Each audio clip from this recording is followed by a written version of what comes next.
Welcome to Manchester, where in half an hour's time, Rishi Sunak will make his big speech to party conference. This is Politics Live.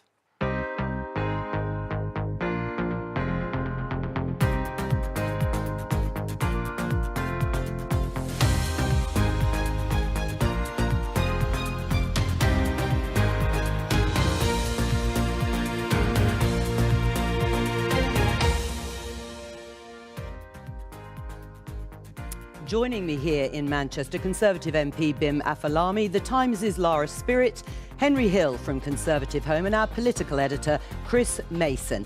I think we can show you now Rishi Sunak, the Prime Minister, accompanied by his wife. There they are, Akshata Murthy, making their way in the sunshine. It's come out, finally, in Manchester, up the steps to the conference hall ahead of his big speech. It's the traditional photo opportunity at the annual conference. And this, of course, is Rishi Sunak's first conference speech to his party faithful and MPs. It could, of course, possibly be his last as Prime Minister before a general election next year. Certainly all smiles now.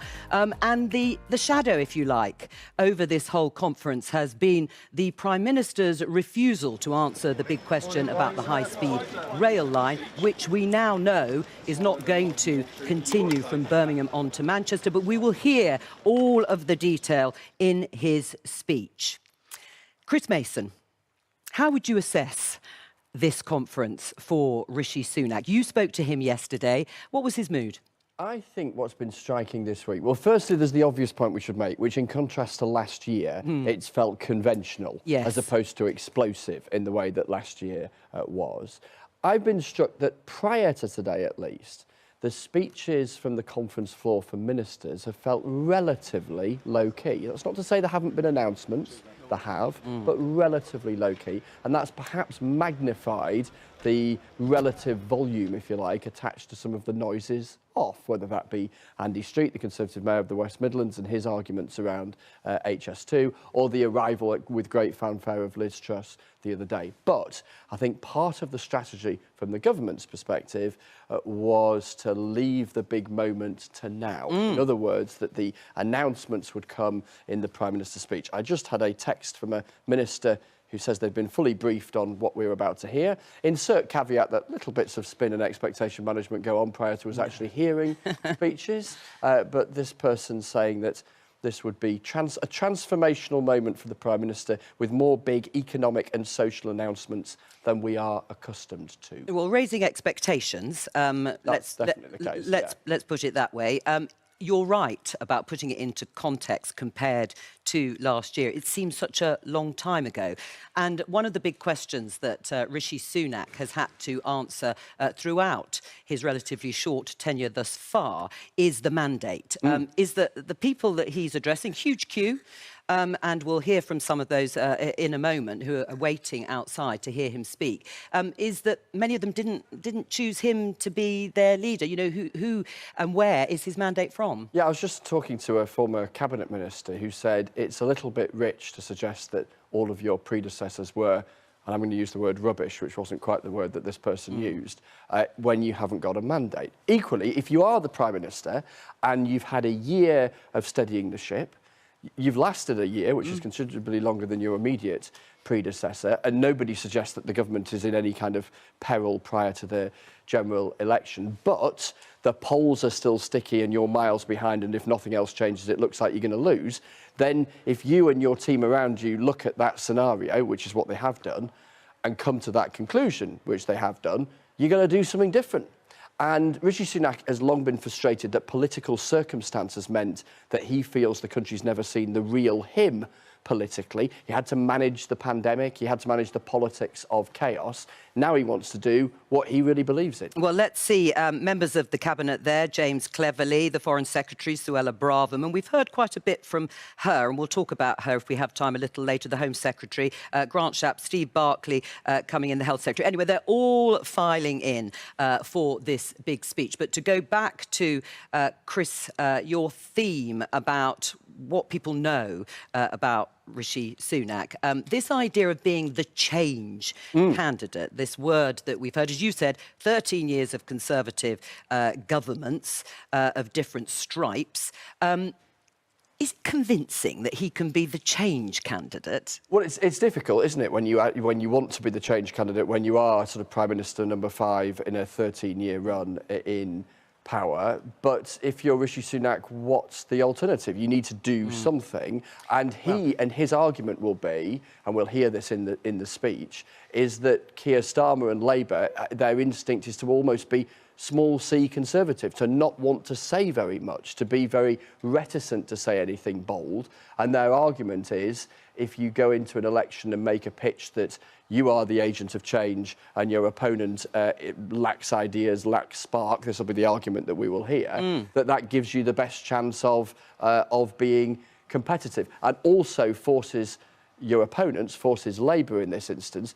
to say stuff. So what are they going to do about HS2? Will they commit to maintaining the northern leg with the bills attached or not? Right. And everything else that we hear from the Prime Minister forces Labour to take a position. We'll talk about HS2 in just a moment and catch up on precisely what we know is or isn't going to happen. But Bim, let me get your response on the issue of him being a change candidate. There is a big problem at the heart of him saying he is the change candidate, because it sort of trashes the record of previous Conservative governments of which he was a part, certainly in the last few years, and saying we got it wrong.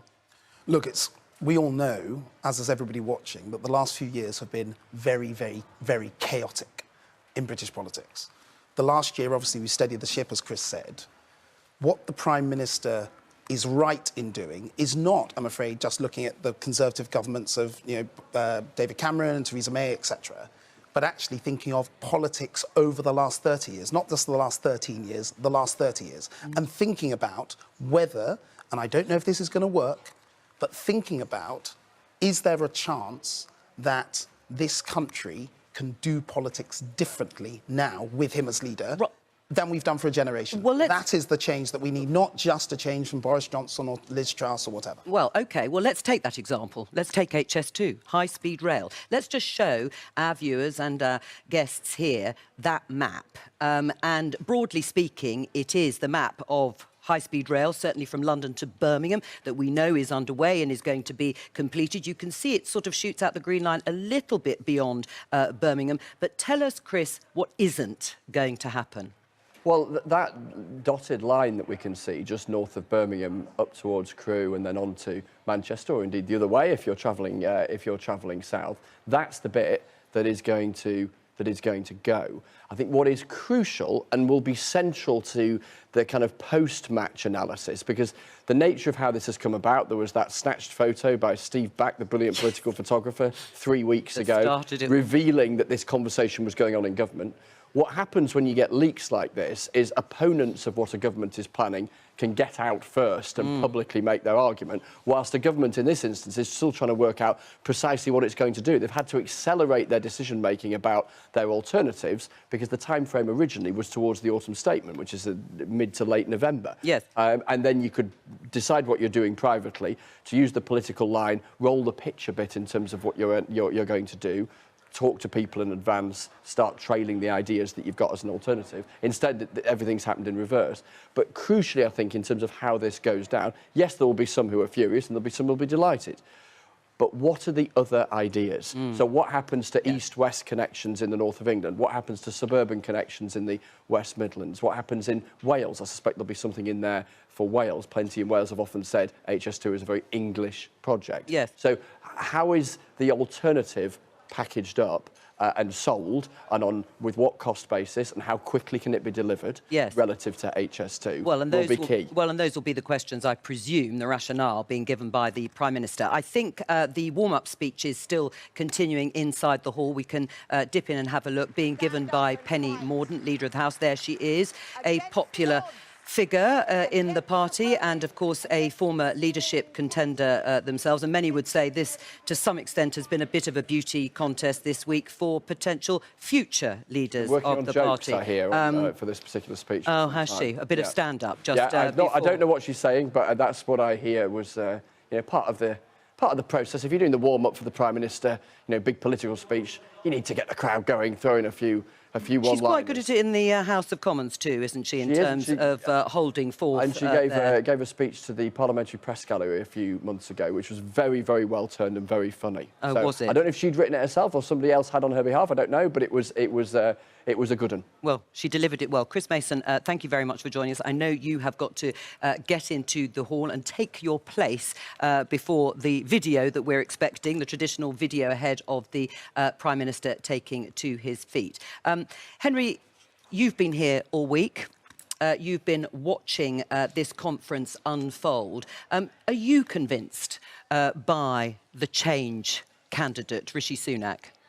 It will be remarkable if he pulls it off, and I'm prepared to be surprised.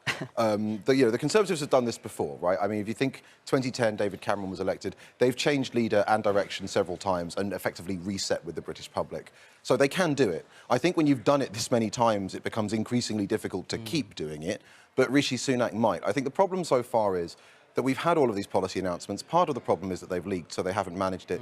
But they all seem a bit bitty. I'm sure they've been focus grouped to death, but there doesn't seem to be an overarching narrative or script that guides them together. And I think it's telling that Rishi Sunak says, oh, we're going to see the real him, that I actually have no idea what that might look like, really. All he's done so far is cut stuff. And the most important thing about Rishi, I think, that is important to remember is he hit the height of his popularity as Chancellor during the pandemic when he was doing stuff that he hated doing. And I don't think that when we've seen the real Rishi and he's had a chance to use his own political judgment, that that's necessarily been all that popular.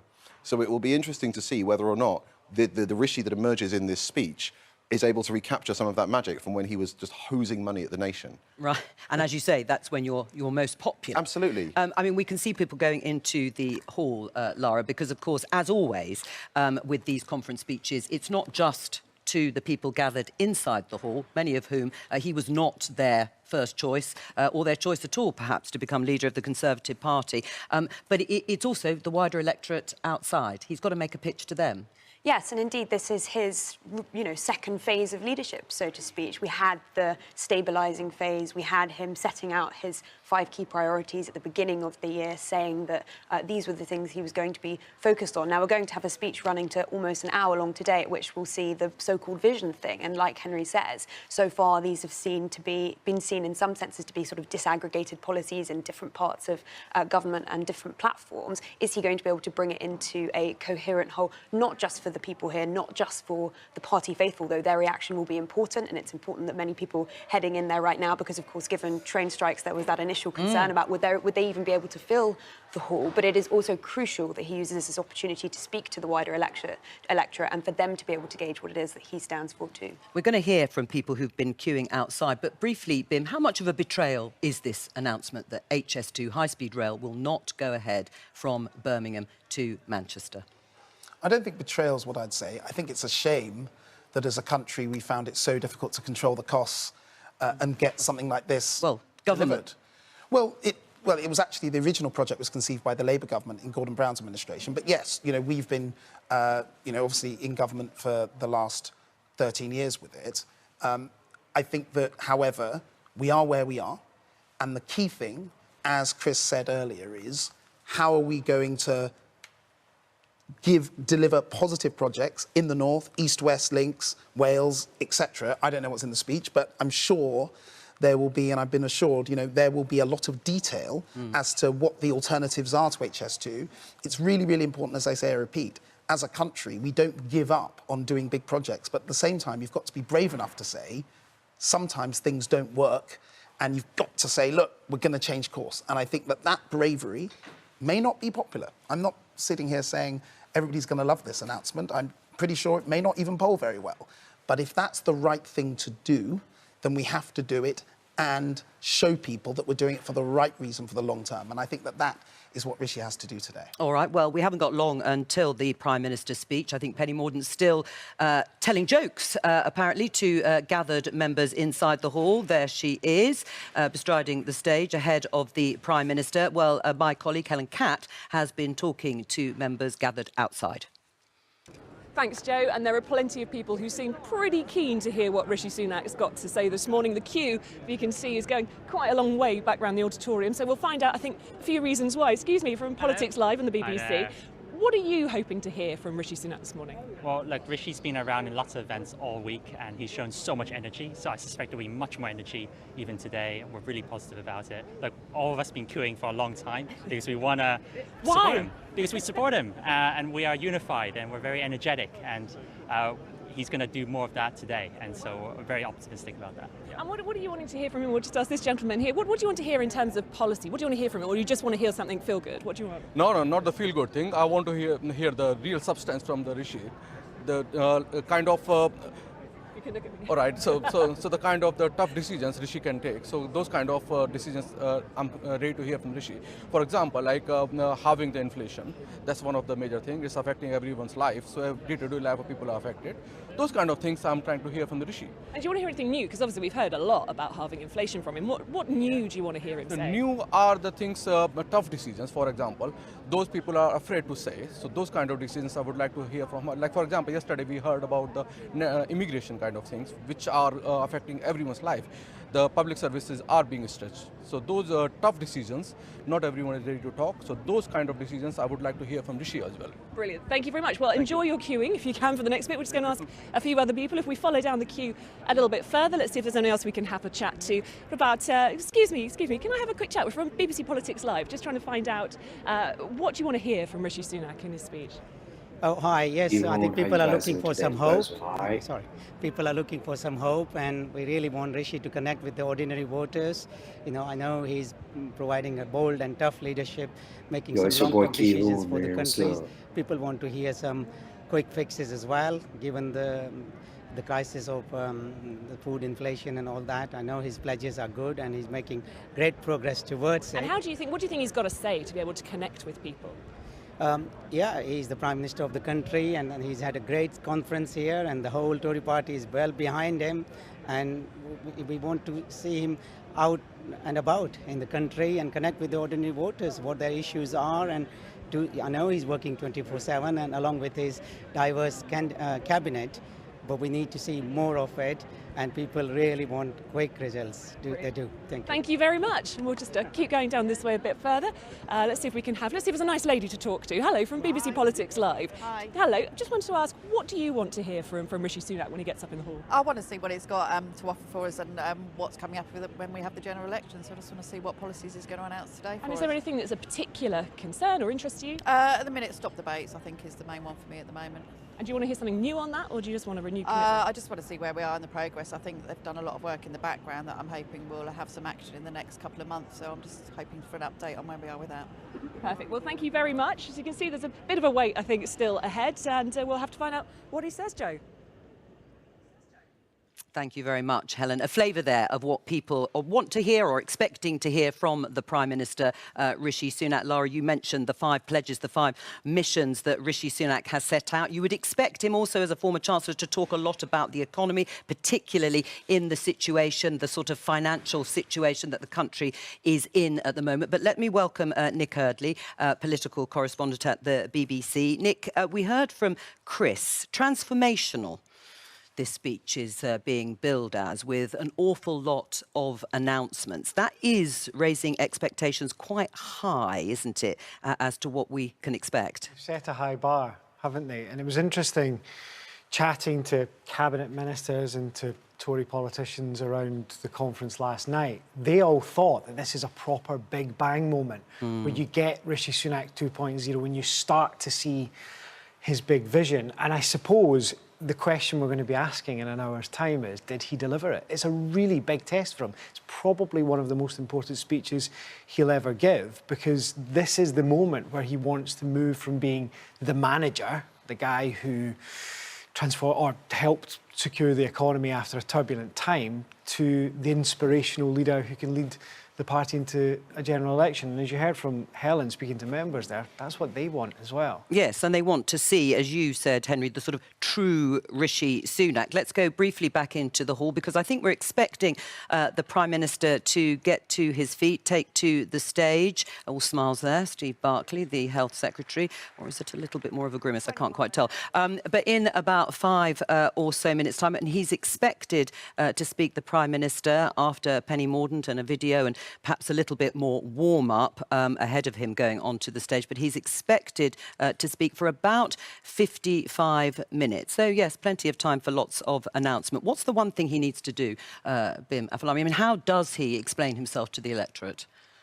I think he's got to put meat on the bones of the long-term plan. And I don't necessarily go in for the whole, you know, everybody needs to be a sort of inspiring, visionary prophet for the next 30 years. But I think he does need to show what the Conservative Party is about after a period of really 3-4 years of turbulence, and what is his plan for the long term. But at the same time, satisfy that difficult thing of democracy where you've got to win elections as well over the next year. And how you do both of those things in the same speech, I think, is a real challenge. Right. I mean, Lara, do you think, having spoken to lots of people this week, no doubt, that there is a belief that the Conservatives can win still the next election? That's a really interesting question, because I would say they're split between some of the MPs that you speak to here who have seen a few recent polls that show that perhaps there's been a slight narrowing in the Labour lead over the Conservatives as a kind of potential indication that maybe recent announcements on net zero from Rishi Sunak, maybe recent announcements from Sir Keir Starmer on migration that they feel aren't so popular or could be the source of future attacks from Rishi Sunak if he's able to capitalise on them effectively. I mean, maybe there's a narrow path to victory. And then you speak to other people, including, you know, ministers who will be a bit more candid, and they'll say, actually, it's a really steep hill to climb and the odds remain very, very strongly against us. And that's what Rishi Sunak needs to deal with, is the sense that among quite a lot of his own, even party faithful and even loyal allies, they feel that actually after 13 years in power, it's just going to be too difficult a task for him to secure. Well, one speech that was certainly liked by Quentin Letts in the Daily Mail, Henry, is the speech by Suella Braverman. What a wig lifter, it says. This was the first properly spellbinding, dramatically assured speech seen at a conference for years. Not everyone agreed, particularly with the language. What was your view? No, I mean, it's in exactly the same vein as that speech she gave in Washington about refugees, which I read about for Conservative Home. And I think the thing about Suella Braverman is it's very obvious positioning for a post-election leadership contest at this point, right? Because that speech, the irritating thing is there are important points to make about refugee law, there are important points to make about multiculturalism, there are important to make, but they're not the same issue. And it's lumping it. It felt like something from the 90s, right? The Conservatives I thought the Conservatives had got beyond that kind of clumsiness on these issues, treating refugees, legal immigration, illegal immigration and multiculturalism is the same topic. It's a huge step backwards, and I'm very disappointed that she's continuing to indulge it. I mean, what did you make of the language? It was called incendiary by some of your colleagues. She, the Home Secretary, is criticising what she calls the hurricane of immigration. And under the Conservatives, net migration has reached a record high of 606,000 last year. She's criticising her own party's record. Well, I think it's important, if you are, you know, responsible for migration and all of these issues as Home Secretary, that you focus on the delivery of what you're doing, not treating politics entirely as a commentator. At the same time, she's achieved the aim which she wanted to do, which is to generate a debate on these subjects. The fact that people for the last 2 days have been talking about it, to some degree, has achieved the aim. The media has sort of taken the bait, so to speak. My personal view is that we've got to be very, very, very careful as a party to not be seen as going backwards in areas where we have made huge strides as a country and huge strides as a party ourselves. And I just think that, you know, what she largely said in practical detail terms is fine, but if you use rhetoric that's designed to excite or inflame, then that can cause problems. So I really think we've just got to be very careful over the next few weeks and months as a party to make sure we hold the centre line on that subject. Right, but I mean, what are the practical details in terms of tackling this issue? Oh, I mean, it's for example, let's just take illegal migration. Illegal? Illegal migration it is clear that this is a Europe-wide issue that every single European country is struggling with, and it's also clear that the conventions that the UN has put in place for a very long time need discussion and updating. I think that that is a reasonable point to make. Well, including signing up to the European Convention on Human Rights. Well, it's interesting, the European Convention. There's been talk about this a lot this week. The issue is, in my view, is not the European Convention on Human Rights. It's the application of the European Convention in domestic law, and that is a pretty complicated thing that people like Lord Sumption have commented on, lots of people like Sir Robert Buckland, who both eminent lawyers. It's pretty detail-oriented. It will really depend on what happens with the judgment that comes back in a few weeks on Rwanda. I think what the media will be desperate to find is it's either allowed or it's not allowed. And what they're likely to get is something that is much more nuanced and detail-complicated. Nick? That's right, actually. I think, from what I understand from Cabinet, legal officers are pretty confident, actually, in the Rwanda case, which is a shift from a few weeks ago when they weren't so confident. But do you agree that if the government loses that case, this debate about the EHCR, which cabinet ministers are happy to flirt with on a daily basis at the moment, that is going to explode, and there's a realistic chance your party could campaign to leave at the general election? Well, look, I think the debate will explode. I think you're right. We also have other international obligations, in particular the Good Friday Agreement. There are others, the agreement we signed with the European Union, the Trade and Cooperation Agreement with the European Union. So, yes, I'm all for looking at ways of changing how we apply the ECHR in British law, because a lot of the judgments that come out of Strasbourg, a lot of countries, not just us, the French, the Germans, various other countries, are very unhappy with some of these judgments. But it's about how we apply that in a way that is sensible and can satisfy all of our international obligations. We shouldn't throw the baby out with the bathwater. Just to let our viewers know that Penny Mordaunt, the Leader of the House of Commons, being clapped there, applauded by Cabinet Ministers. She's just wrapped up her warm-up speech. We can expect there to be a video, again, ahead of Rishi Sunak taking to the stage in a few minutes' time to make his big conference speech, making his pitch to the party faithful, many of whom didn't choose it. Oh, here is the Veterans Minister, Johnny Mercer, coming to the stage. He's obviously going to talk for a couple of moments over that long-term decisions for a brighter future. Let's just sort of discuss that slogan for the conference, Lara. Long-term decisions, and yet, you could say rather simplistically, the decisions that's just been taken by HS2 is a rather short-term decision, cancelling this leg of high-speed rail after all the tens of billions of pounds that have been spent. Yeah, I think it's important to say that when you speak to allies of Rishi Sunak, they will insist, this is not a decision that is being made to fund pre-election tax giveaways. Most of the money that we're talking about here, the £36 billion reported, won't be available until the 2030s. Rishi Sunak will say that all of that will be reinvested into better links. So I think that's one important thing to say. But of course, he will criticise the kind of wider Westminster broken system that he thinks is hampering the way that we make decisions. The interesting thing to watch with that is I think few people would disagree with the fact that politics can feel quite short-termist.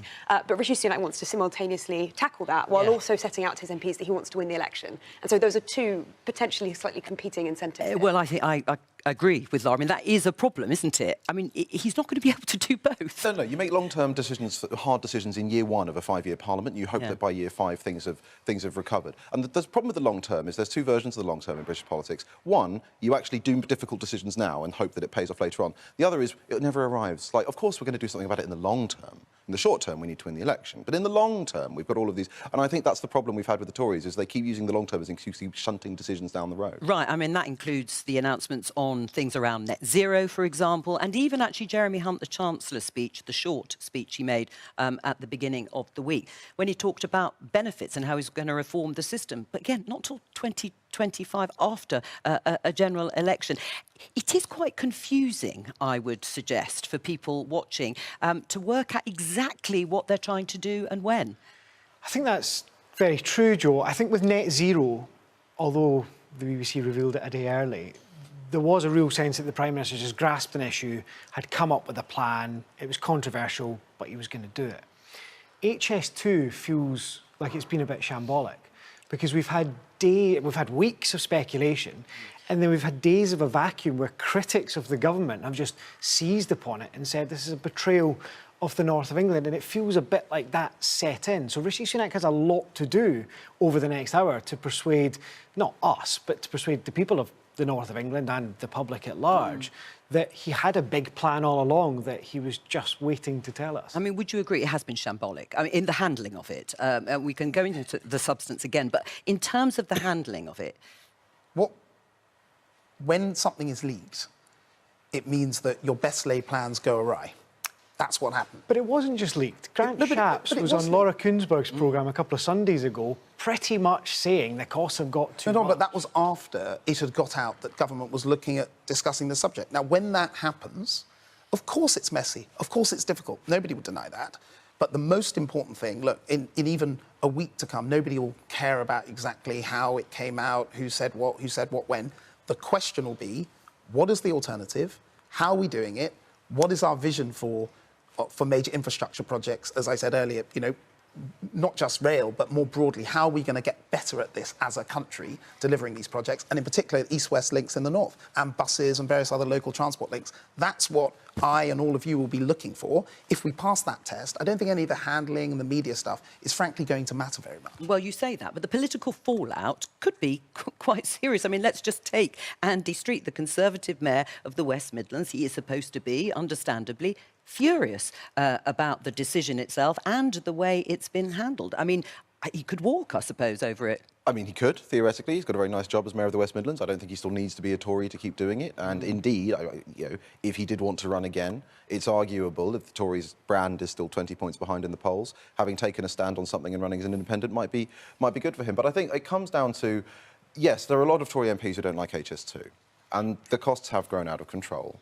But if the money's going to come free in the 2030s, Rishi Sunak can't make any promises about how that's going to be spent, can he? Like, so in 10 years' time, when we've got an older population, so the problem is, and again, there's other MPs who think, frankly, this is a national embarrassment. We're here in Manchester announcing the termination of a railway project that this Conservative government committed to because this government has mishandled it so badly that it's quadrupled the costs.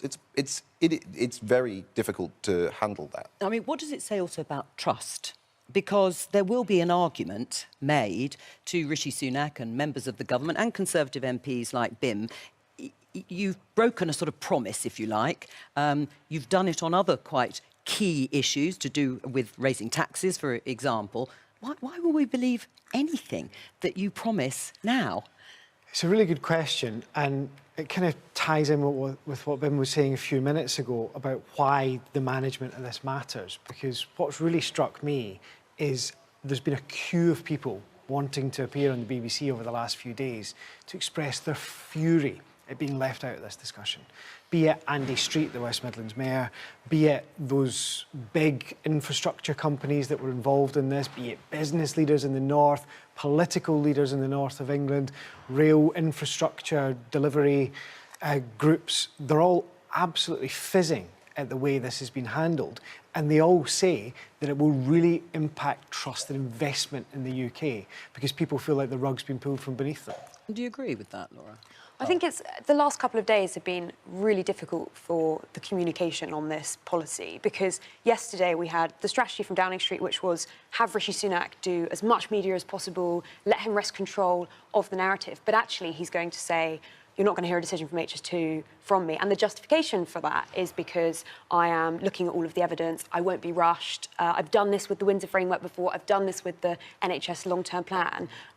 Obviously, the decision is then made in the next 24 hours, and we see it in his conference speech. And what it looks like is that you've ceded a huge amount of possible time and opportunity to convey your so-called vision in other areas in order to try and pause discussion or kind of block discussion on this thing that clearly a decision had been made about, but we aren't yet to hear it because it's been decided that we'd be hearing from it today. And that's been the difficulty, I think. Right, well, Minister Johnny Mercer continuing with his warm-up speech ahead of Rishi Sunak taking to the stage. I mean, we should talk about the economy, cost of living. He is a former Chancellor, after all, when it comes to trust in what Rishi Sunak is going to say.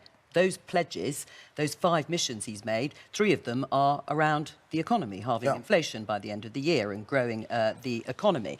And as yet, no sign of him meeting those. That's what people will care about, is how it's going to impact them and cost of living issues and the money in their pocket. Look, I'm very glad you brought up the economy. It is the top priority for all demographics, all regions of this country. Sure. Cost of living, I mean, HS2 could inflation. feed into that, of course, in terms of investment and Maybe, jobs and so on. But anyway, more broadly, yeah. But more of that is how people feel that in exactly the way you described, Joe, you know, in their own families, in their own pockets. It is absolutely critical that the Prime Minister outlines for working people who are seeing real pressures to their earnings, that we can, with us, the Conservative Party, they have a better future. Right. That we have to be able to show people that despite the global pressures that have led to large inflation, despite energy price rises, all of those things... They're the same pressures that other comparable countries have had. And our inflation, the rate at which prices are rising, is still at pretty near the top. Of the G7 country, it's still very high, Bim, and people are thinking, why should we trust the Conservatives? Well, what I would say is I'm very critical of how the Bank of England has handled that, but I'm not making excuses. These things are difficult. The important thing is we are absolutely committed to bringing it down. That's why we're not likely to see a big promise on splurging massive tax cuts, on huge income tax cuts, for example, to people, though a lot of people in the party are really desperate to hear that, because, you know, we cannot just pump lots of money into the economy, because that may raise inflation. So we've got to focus on cost of living, make sure ordinary people get better earnings as we come through the next year, and cost of prices in the shops comes down. Well, we just saw Jeremy Hunt, actually, there in the audience, the Chancellor, Henry. But realistically, you know, they're straitjacketed to some extent in terms of what they could do. In the way Bim has just said, the Prime Minister and the Chancellor, people, are they really going to feel better off at a general election? I mean, I think this is why we're getting things like the 20 miles per hour stuff, because the problem that the government has is that abstract stuff like, you know, growth, like a few points of growth, doesn't connect to voters. And what they need is they need policies where voters can sort of tangibly go, oh, OK, Rishi Sunak's doing this, or, given what they've been trying to do, oh, my God, you know, Sir Keir Starmer's going to take away something I like. And so that's what those have been coming from. But it is going to be incredibly challenging. All right, well, look, the video has started. Johnny Mercer has finished his speech. So we're getting ever closer to the Prime Minister, Rishi Sunak, taking to the stage. It's usually a couple of minutes for the video to run ahead of the party leader and the Prime Minister, in this case, going up to talk to the party faithful. Yeah, I mean, on the economy, it is the most important question, and it is the one that will be at the forefront of people's minds. Will I feel better off next year? And the answer, surely, at the moment, would be, well, no. Yes, I mean, look, you're absolutely right. I think that the argument the government will make, or that the Prime Minister will make, is that he successfully got round some of the more challenging periods in Conservative rule over the last few years. And so the Liz Truss, well, I mean, a year ago, I'll say it, Liz Truss, Kwasi Kwarteng, delivering the, you know, his speech here, and then the budget that was so disastrous for them. Yeah, and look, we're sitting in a very different place this year than we were this time last year at the Tory conference. So Rishi Sunak, I think, will argue that he turned things around. But you're absolutely right. If it comes to next year and things aren't a lot better, he's in trouble. Here is Akshata Murty. So she is taken to the stage. Rishi Sunak's wife, obviously going to speak for a few minutes before her husband takes to the stage. Let's have a listen.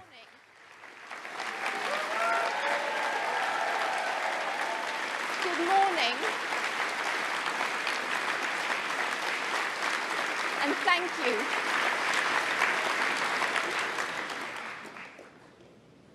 Okay. Well, I just got away with good morning. We're almost at good afternoon. But yes, you're absolutely right. I'm not on the agenda for today. A bit of a surprise addition, shall we say. And a surprise for my husband, too, who has no idea what I'm going to say. When I told our lovely girls, Krishna and Anushka, about being here today, they were also quite surprised. But look, the reason why I'm here is really quite simple. And it's because Rishi and I are each other's best friends. We're one team. And I could not imagine being anywhere else but here today with all of you to show my support to him and to the party.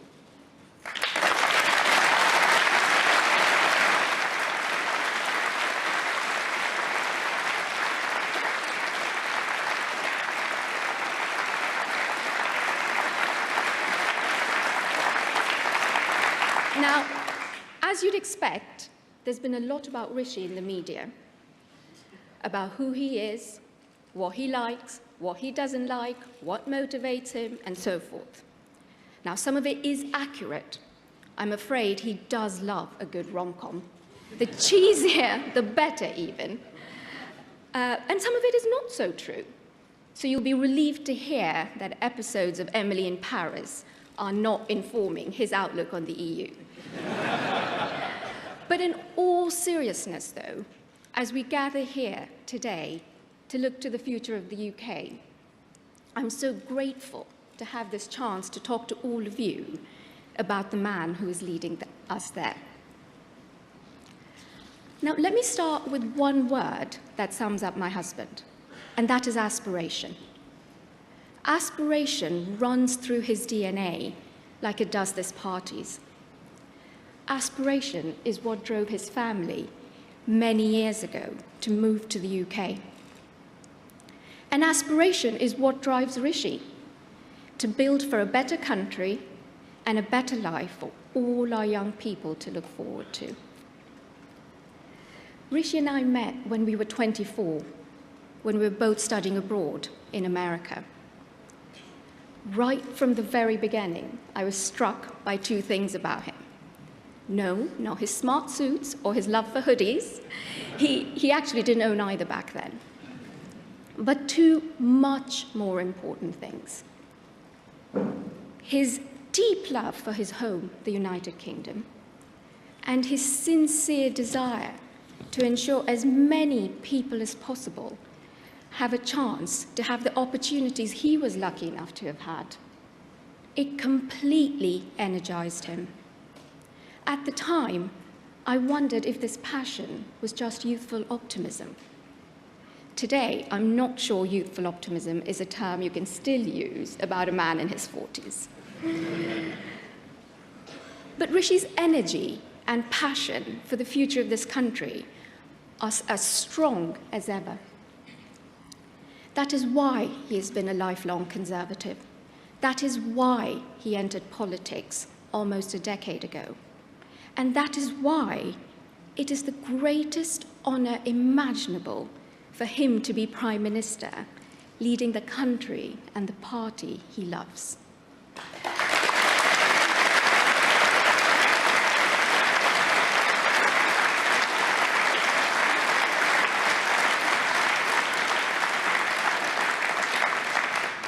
As I said earlier, getting together with Rishi almost 20 years ago was not the easy route.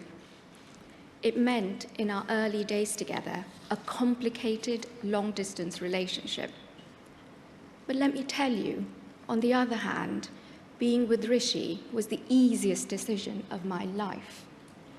He's fun, he's thoughtful, he's compassionate, and he has an incredible zest for life.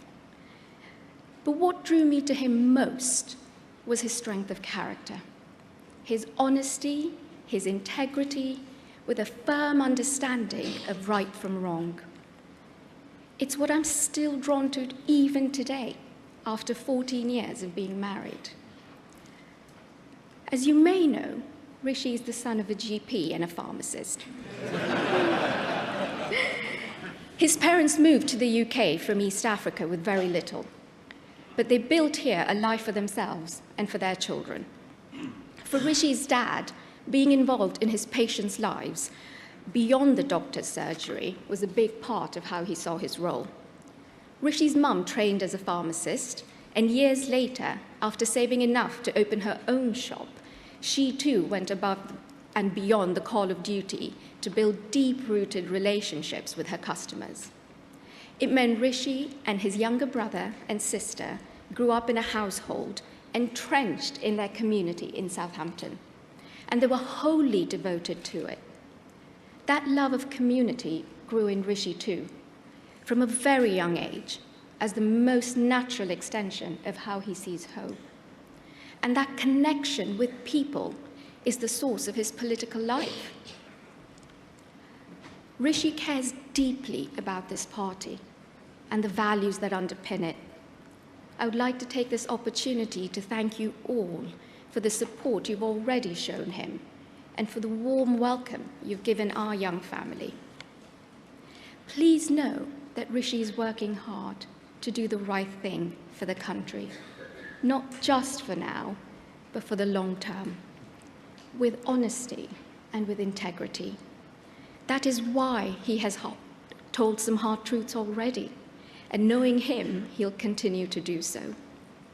He shares your values, and he knows how much you care about the future of the UK, but also about the struggles and the challenges that people are facing today, and the potential we all see in a better tomorrow, not just for a few, but for everyone in our country.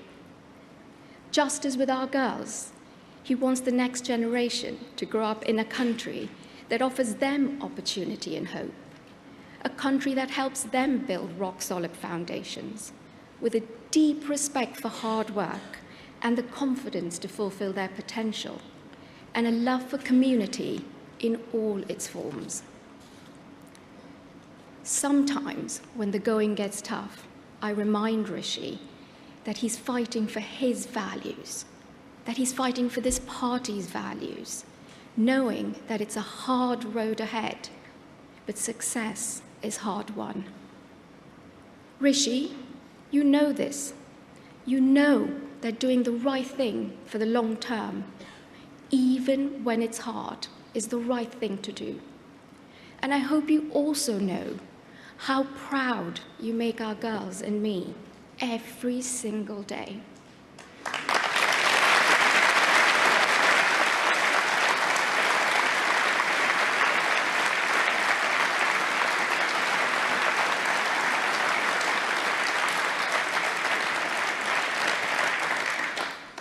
Conference, thank you for letting me gate crash to tell you a little bit more about the Rishi that I know, and the Rishi that I hope most people will come to understand. Now, it gives me the greatest pleasure to introduce you to a wonderful, wonderful father, my best friend, and your Prime Minister, Rishi Sunak. Unexpected, Akshata Murthy, wife of the Prime Minister, Rishi Sunak, in a very personal, almost touching speech about her husband, introducing him to party conference and the wider electorate. And here is the Prime Minister, Rishi Sunak, with his first speech to party conference as leader and Prime Minister.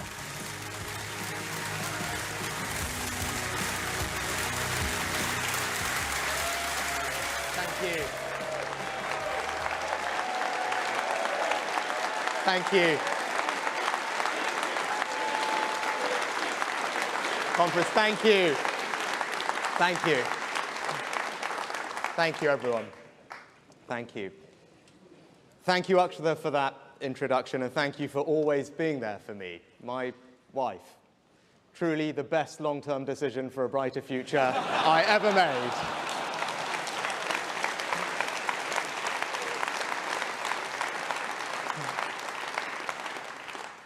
I've been blessed in my life. I have a wonderful wife and 2 daughters who make me proud every single day. And I was also lucky enough to grow up in the most loving of homes. My dad was a GP and my mum a pharmacist. You did need a smaller mention of the last summer, I know. Now, in so many ways, I wouldn't be standing here before you today without them. My mum and dad were and are my inspiration. Thank you, Mum. Thank you, Dad.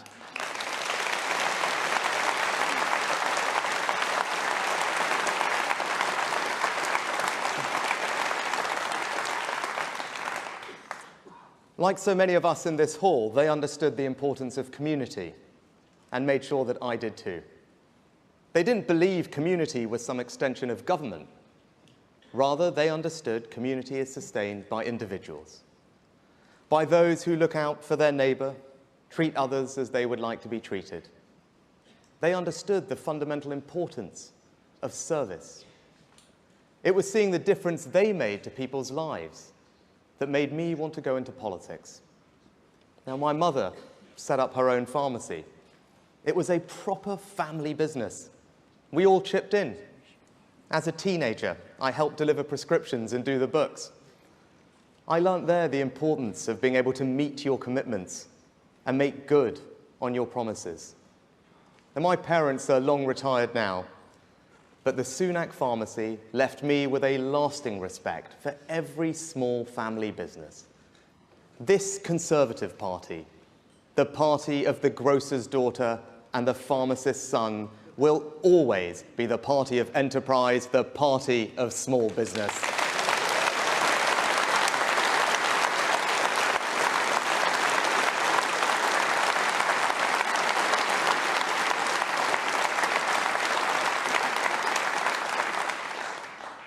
I've been Prime Minister for almost a year now, and we have done good things in that time.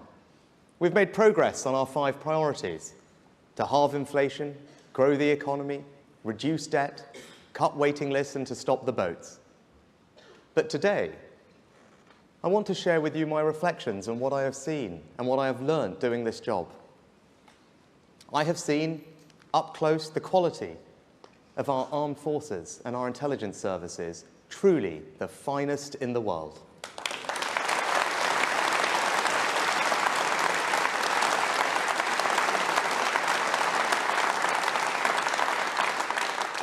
The debt of gratitude we owe them is why we are making this the best place to be a veteran. And I know we will deliver, because we have a Minister for Veteran Affairs sitting in Cabinet. Johnny served in Afghanistan. This is personal for him. He stood with his fellow soldiers in battle, and now he is ensuring that it is this Conservative government making our country fit for our heroes.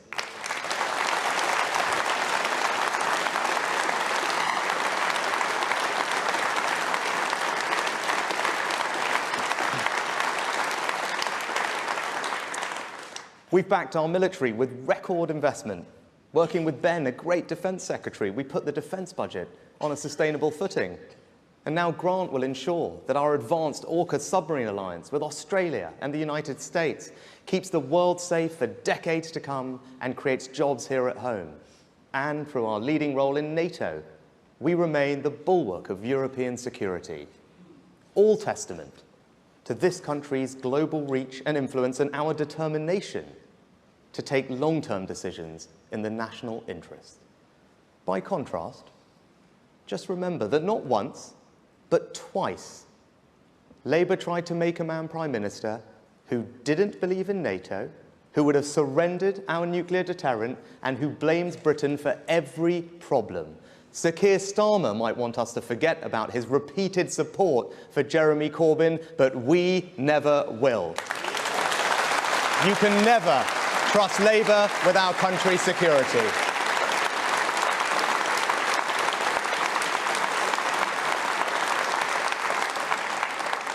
I'm proud to say we've also led the world in providing support to Ukraine.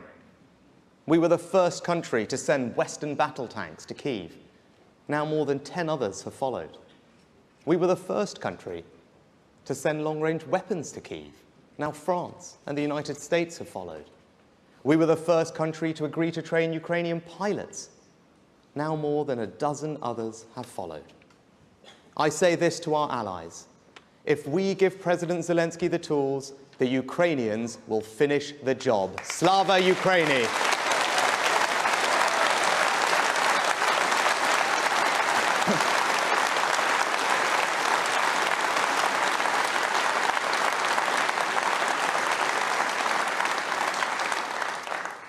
Doing this job, I meet and talk to inspirational men and women across our country.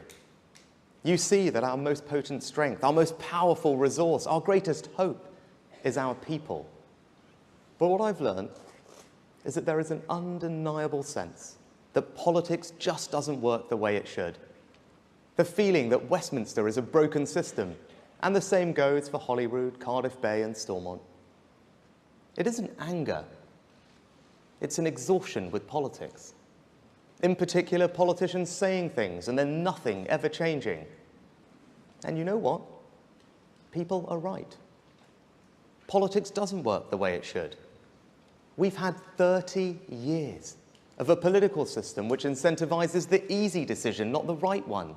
30 years of vested interests standing in the way of change, 30 years of rhetorical ambition which achieves little more than a short-term headline. And why?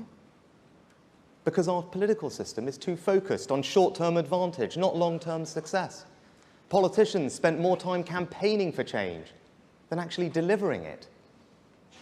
It doesn't have to be this way. I won't be this way. Conference, our mission is to fundamentally change our country.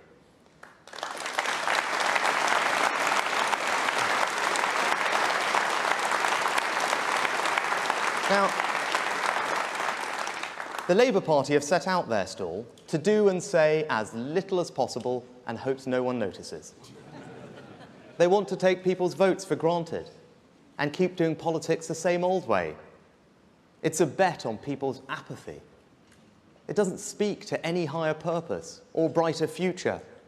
It is about power for the sake of power. It is, in short, everything that is wrong with our politics. So if this country is to change, then it can only be us who will deliver it.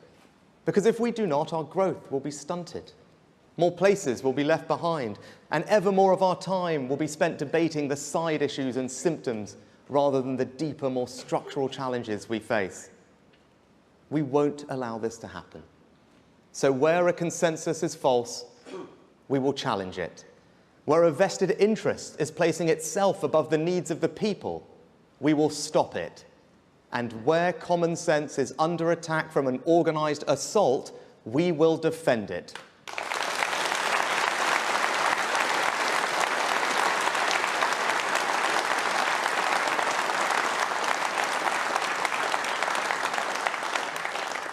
Today, I will set out how we will achieve this, beginning with a set of long-term decisions to build a brighter future for our children and to fundamentally change our country.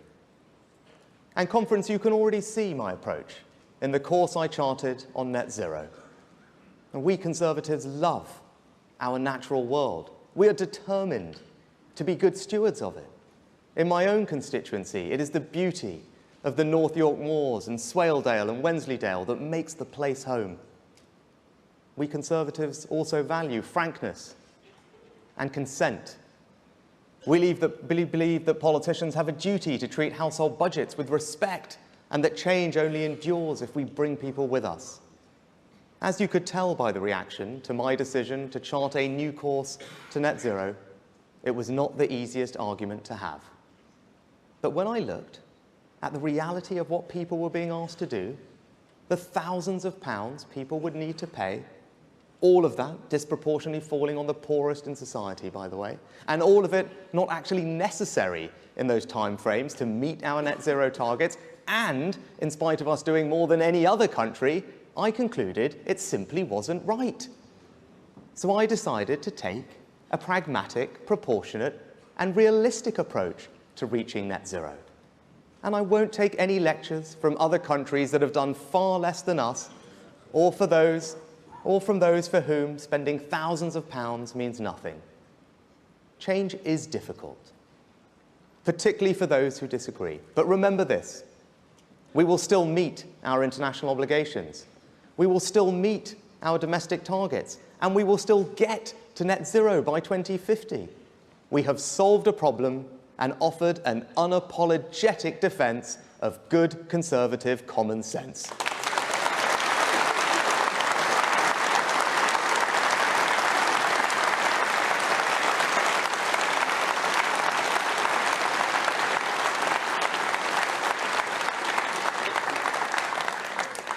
So as much to the country, I make this promise to all of you in this hall. As I did last summer, I will tell it as it is.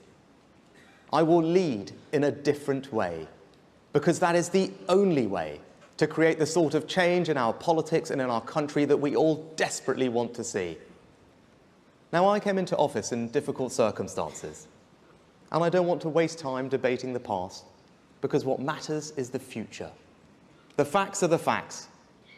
You can't borrow your way out of inflation.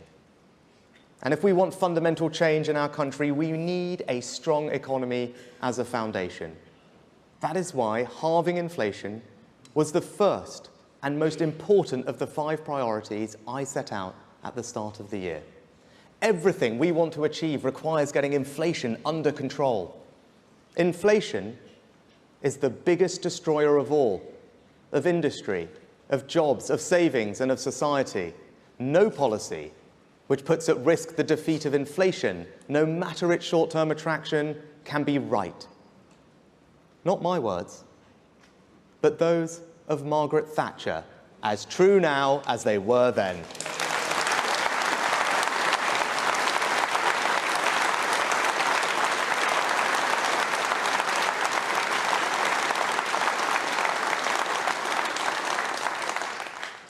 I know you want tax cuts. I want them too, and we will deliver them.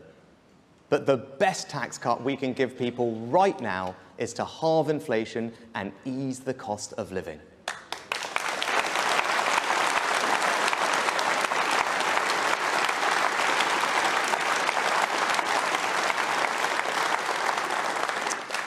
And with inflation under control, our debt reduction will become easier. And as debt falls, confidence grows. And as confidence grows, so too will our economy. We need our economy to grow faster and for people across the country to feel the benefits of that. Like other Western economies, we haven't grown quickly enough in recent years. But don't let Labour and the others talk down our nation.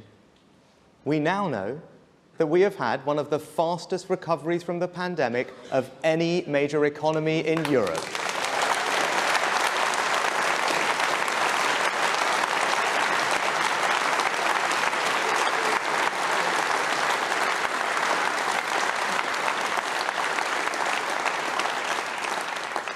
Since leaving the single market, we've grown faster than France and Germany, not despite Brexit, because of Brexit.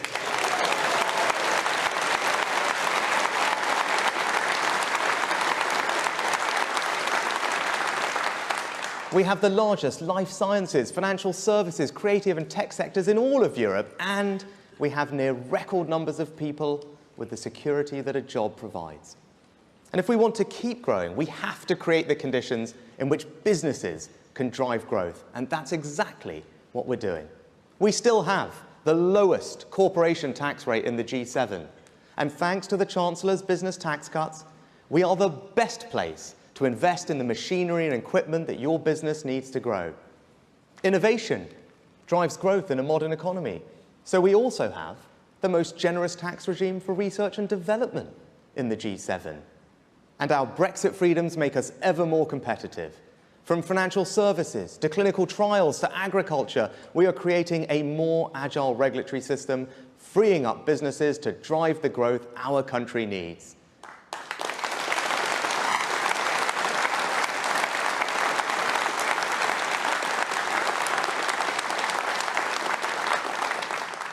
The fact we control our own trade policy now is why we can be the first European country to join the £11 trillion Pacific Trade Pact, linking us to the fastest growing region in the world and opening up new markets for our farmers and great British products. We have new free ports, from the Firth of Forth to the Solent, ensuring the benefits of trade and investment are spread across our country. And thank you, Kemi, for cutting away Brussels red tape and saving small businesses £1 billion a year.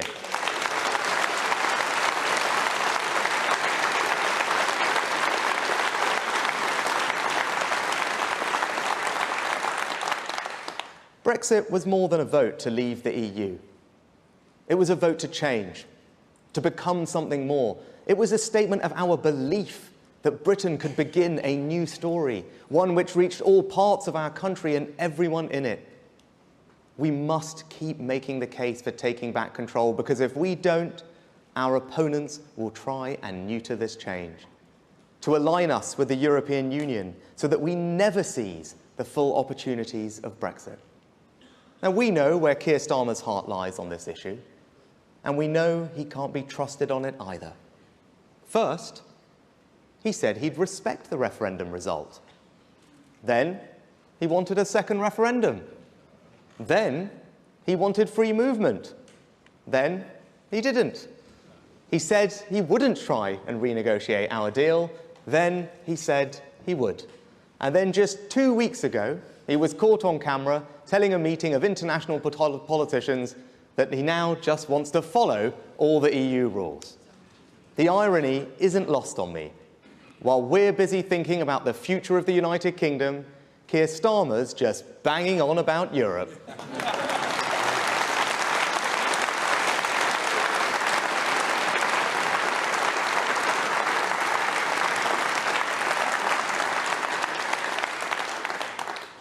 You just cannot know what you're going to get with him. The only thing that is certain is that it won't be what he's promising you. But the worst thing about Sir Keir is that he just says whatever he thinks will benefit him the most. Doesn't matter whether he can deliver it. Doesn't matter if it's true. It doesn't matter if he said the opposite just a few weeks or months ago. He is the walking definition of the 30-year political status quo I am here to end.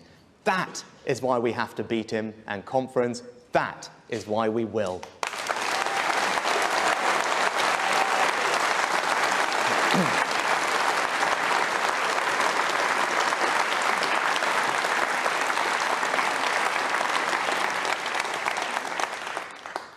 Now, if we are to create change and drive growth across our country, then we must get our infrastructure right. A false consensus has taken root that all that matters are links between our big conurbations. This consensus said that our national economic regeneration should be driven by cities at the exclusion of everywhere else. It said that the most important connections those cities could have was to London and not anywhere else. And it said that the only links that mattered were north to south, not east to west. What we really need, though, is better transport connections in the north. A new network north that will join up our great towns and cities in the North and Midlands. I wanted to come here to Manchester today to say that this will be our priority, our focus, our project. HS2 is the ultimate example of the old consensus. The result is a project whose costs have more than doubled, which has been repeatedly delayed, and it is not scheduled to reach here in Manchester for almost 2 decades, and for which the economic case has massively been weakened with the changes to business travel post-COVID. I say to those who backed the project in the first place, the facts have changed, and the right thing to do when the facts change is to have the courage to change direction.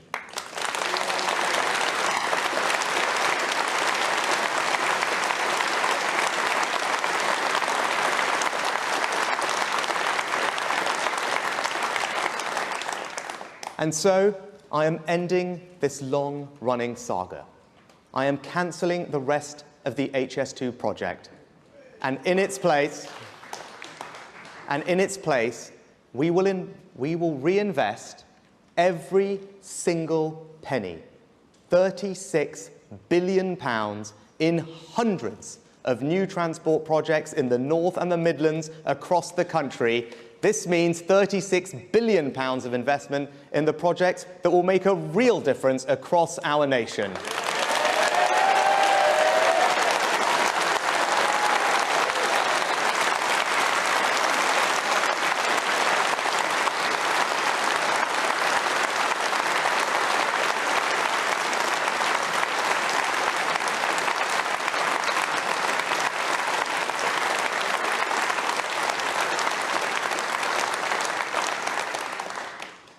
As a result of the decision we are taking today, every region outside of London will receive the same or more government investment than they would have done under HS2, with quicker results.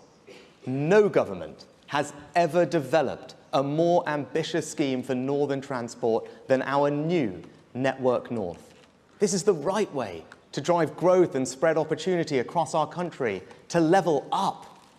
With our new Network North, you will be able to get from Manchester to the new station in Bradford in 30 minutes, Sheffield in 42 minutes, and to Hull in 84 minutes on a fully electrified line.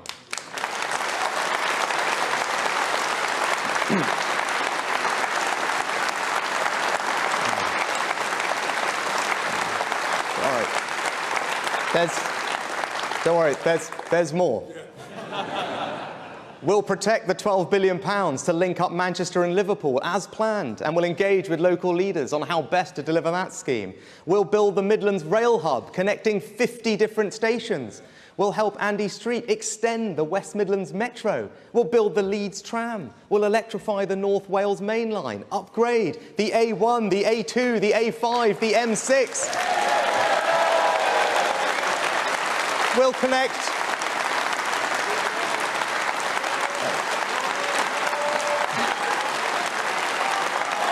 There is more.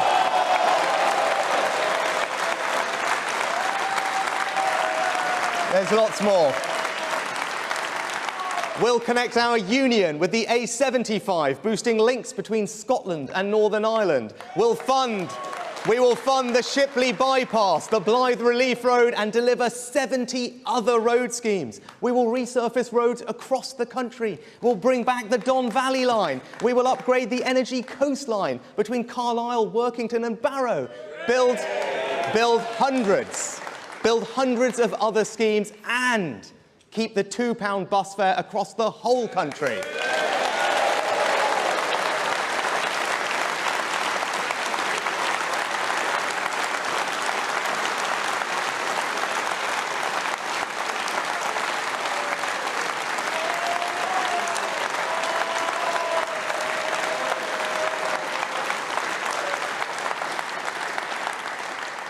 I challenge anyone to tell me with a straight face that all of that isn't what the North really needs.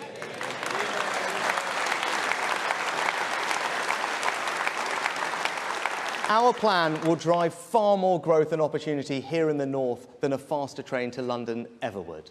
As John Stevenson and Ben Houchin have long argued, East-West links are more important than North-South ones. Now, given how far along construction is, we will complete the line from Birmingham to Euston. And yes, HS2 trains will still run here to Manchester, and journey times will be cut between Manchester, Birmingham and London by 30 minutes.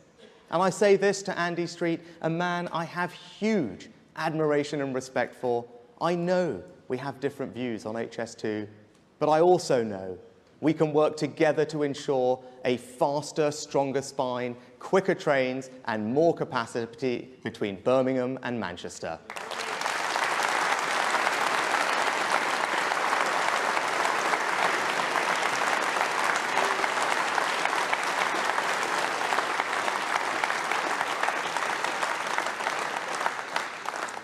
The management of HS2 will no longer be responsible for the Euston site. There must be some accountability for the mistakes made, for the mismanagement of this project.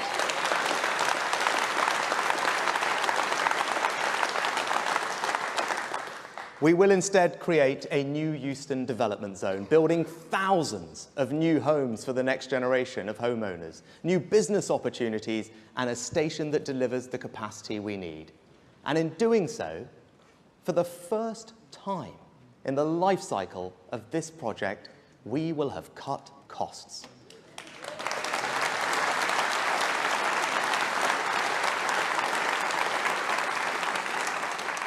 The £6.5 billion of savings that Mark and I are making will be taken from the Euston site and given to the rest of the country.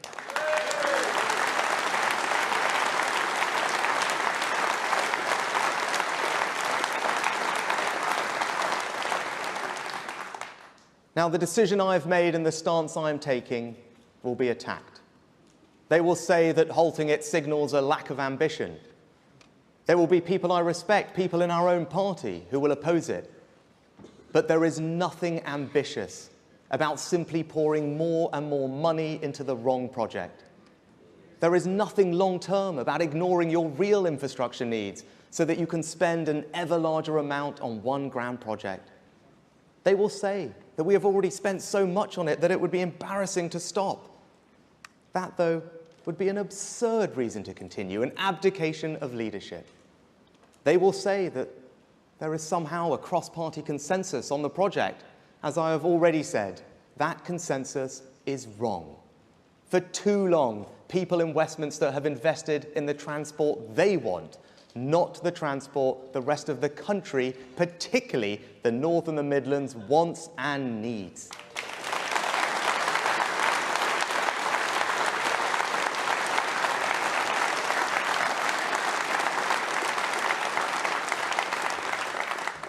And to those who disagree, who will focus on what I have stopped, I ask you to consider what we have just created with Network North, an alternative which, in place of one delayed and overrunning project, will now begin hundreds upon hundreds of new projects, large and small, road and rail, bus and train, covering the whole country, that will be delivered faster, that will see every region receiving more investment than they would have done. You can't have both. So those who wish to disagree with me, I respect that.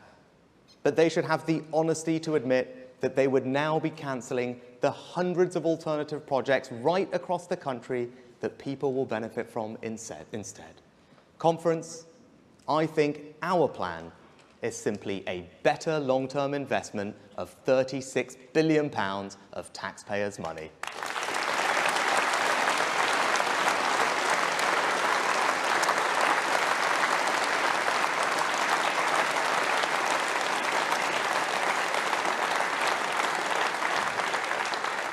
Now, we need to bring this willingness to make the right decision, not the easy one, to every aspect of our national life. The NHS is important to us all. It is the birthright of every person in this country. It was the NHS and social care staff who worked night and day to get us through the pandemic. Now, our commitment to the principle of an NHS free at the point of use is immovable. And this Conservative government is putting record resources into our NHS and social care too. But we Conservatives know that you don't measure your affection for the NHS just by how much money you put in, but how you reform it for the challenges ahead. I know that right now waiting lists are patients' most pressing concern. Just as in Scotland and Wales, they have risen because of the pandemic. And now strikes have led to more than 1 million cancelled appointments. Now, this is a reasonable government. We have negotiated and reached pay deals with over 1 million NHS workers, including nurses and hospital porters. We have met the recommendations of the independent pay review bodies for junior doctors and consultants in full. We have cut their taxes on their pensions as they requested. But they continue to demand massive, unaffordable pay rises, and that they have chosen to walk out this week says it all. This strike is all about politics, not patience.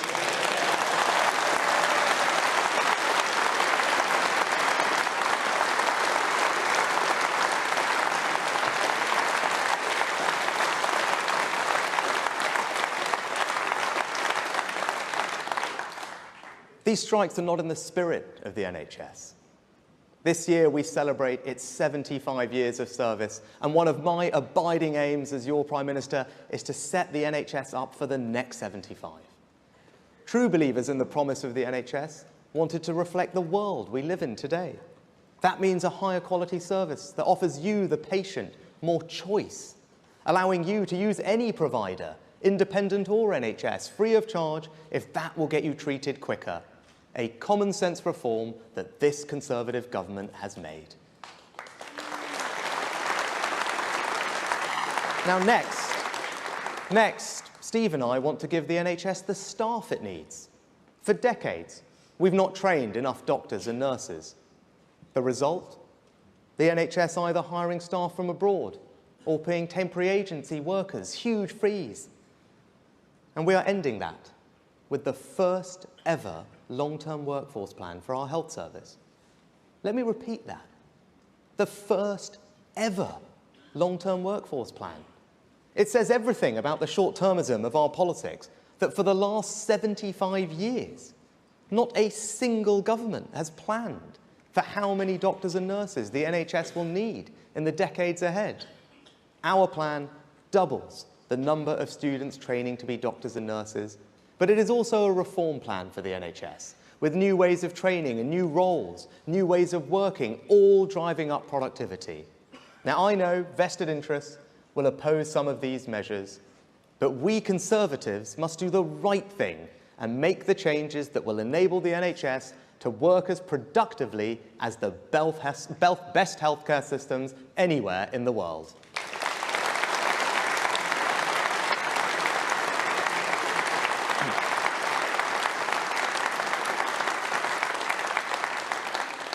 And this is what a long-term decision really is. Given it takes up to 15 years to train a consultant, there's no politics in this investment. It's not about credit. It's about our kids and their kids. They'll get a much better and stronger NHS. And that's why we're here. That's why we Conservatives do what we do, up and down the country, from Whitehall to Town Hall. We're building a better future for the next generation. But to ease the more fundamental burden of demand on the NHS, we need more preventative care to stop people having to go to hospital in the first place. We must tackle the single biggest, entirely preventable cause of ill health, disability and death, and that is smoking. In our country, smoking causes 1 in 4 cancer deaths. It kills 64,000 people a year and leads to almost 1 hospital admission every minute. It significantly increases the risks of strokes, heart disease, dementia and stillbirth. Now, we've made great progress in tackling smoking. The number of people smoking is down by 2/3 since the 1970s. But if we are to do the right thing for our kids, we must try and stop teenagers taking up cigarettes in the first place. Because without a significant change, thousands of children will start smoking in the coming years and have their lives cut short as a result. People take up cigarettes when they're young. 4 in 5 smokers have started by the time they're 20. Later, the vast majority try to quit, but many fail because they're addicted and they wish they had never taken up the habit in the first place. Now, if we could break that cycle, if we could stop the start, then we would be on our way to ending the biggest cause of preventable death and disease in our country. So I propose that in future, we raise the smoking age by 1 year every year. That means a 14-year-old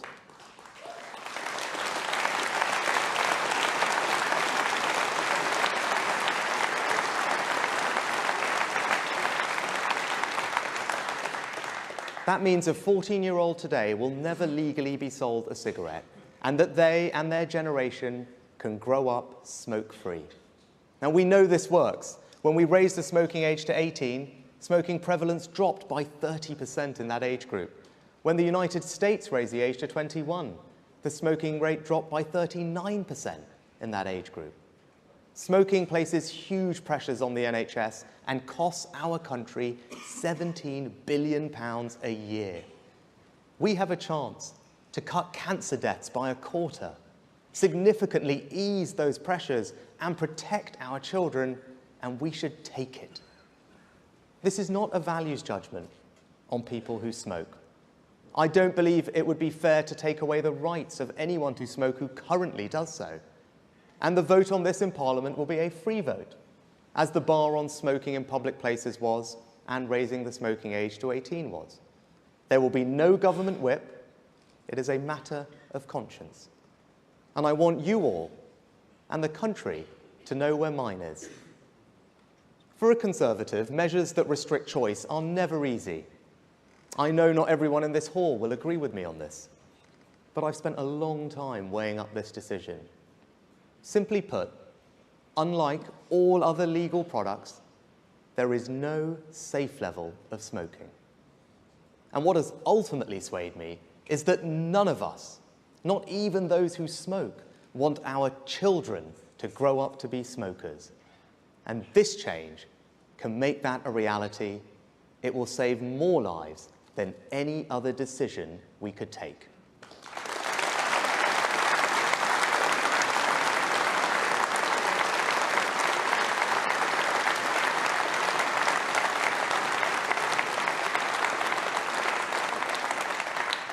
And as any parent or teacher knows, one of the most worrying trends right now is the rise in vaping amongst children. 1 in 5 children have used vapes. We must act before it becomes endemic. So we will also bring forward measures to restrict the availability of vapes to our children, looking at flavours, packaging, displays, and disposable vapes. Now, as Prime Minister, I have an obligation to do what I think is the right thing for our country in the long term. And as Conservatives, we have never shirked that responsibility. We have always been at the front of society, leading it. And when we have the tools at our disposal to deal with the biggest cause of preventable illness and death in our country, to cut cancer deaths by a quarter, to significantly reduce long-term pressure on our NHS, and to do for our children what we all in our heart of hearts know is right, we must act, we must lead. Conference, we must put the next generation first, and that is what I will do.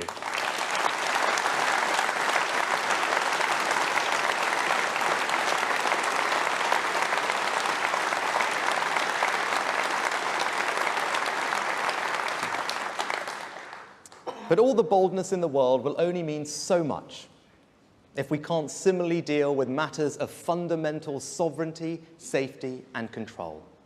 I'm talking, of course, about illegal immigration. It is non-negotiable that you, the British people, decide who comes here and not criminal gangs.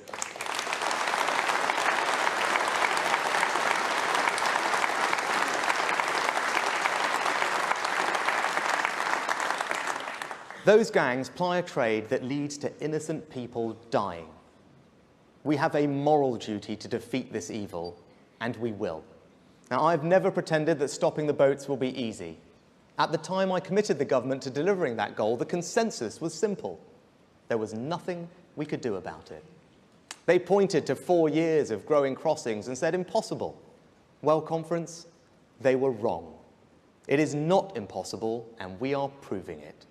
Small boat crossings are, for the first time since the phenomenon began, down 20% this year.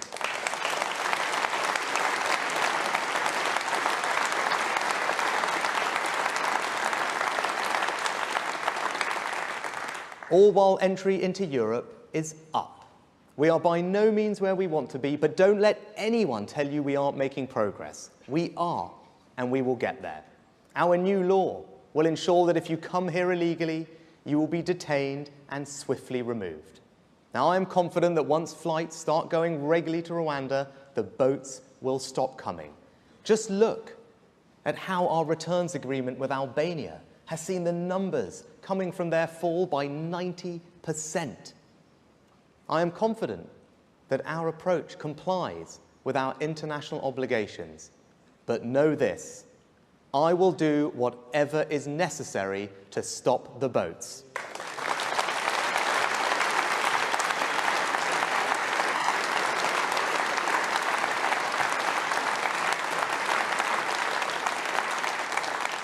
Now, by contrast, Labour's plan is to cook up some deal with the EU, which could see us accepting around 100,000 of Europe's asylum seekers. If your answer to illegal migration is to increase it, you clearly just don't get it, and that is why we have to stop them.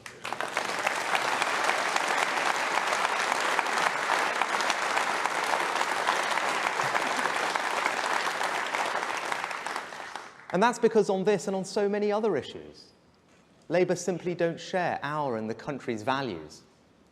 My values are simple: service, family, work. I was brought up to understand the value of work. Work gives you security. Work gives you purpose. When the pandemic hit, we were faced with the prospect of 12 million people losing that security, that purpose, overnight. And once you're out of work, it can be hard to get back in. I wasn't prepared to cast 12 million people into that darkness. I'm proud that furlough not only prevented this, but helped ensure our economy recovered more strongly from the pandemic than France, Germany, and Japan. never forget the scale of what we did for so many. In 6 weeks, we did something that had never been done before, from scratch. I was told it wasn't possible, that it wouldn't work, but I got it done. Furlough was compassionate conservatism in action.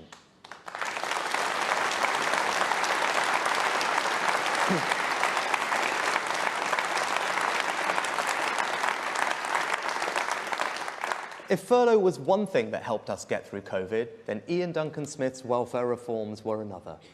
The old system could not have coped with the pressure in the way that his universal credit did. But we have more to do. We must end the national scandal where our benefit system declares that more than 2 million people of working age are incapable of actually doing any. That's not conservative. That's not compassionate. That must change. In 2011, 1 in 5 of those doing a work capability assessment were deemed unfit to work. But the latest figure now stands at 65%. Are people 3 times sicker today than they were a decade ago? No, of course not. It's not good for our economy. It's not fair on taxpayers who have to pick up the bill. And it's a tragedy for those 2 million people being written off. I refuse to accept this, and that is why we are going to change the rules so that those who can work do work.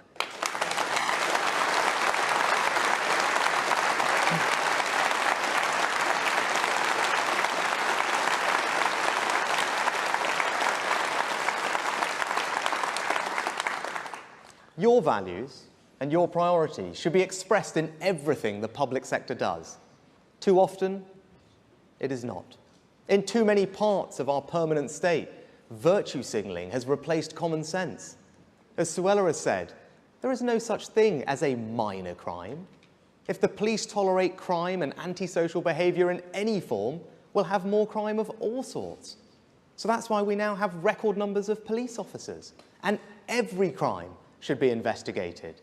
Our streets will be safer, our communities more secure. No one should be afraid to walk home alone at night.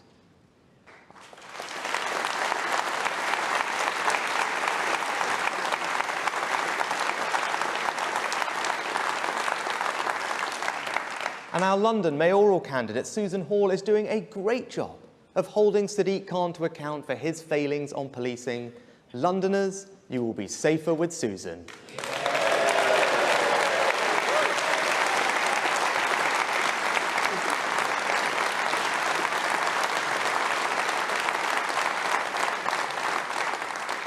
And I am clear, there are some crimes so heinous that those who perpetrate them should spend the rest of their lives behind bars.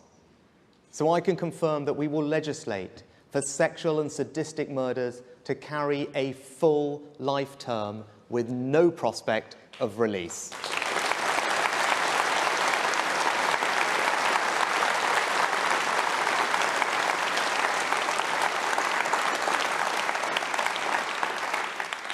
We are going to change this country, and that means life means life. Now, that shouldn't be a controversial position. The vast majority of hard-working people agree with it. And it also shouldn't be controversial for parents to know what their children are being taught in school about relationships. Patients should know when hospitals are talking about men or women. And we shouldn't get bullied.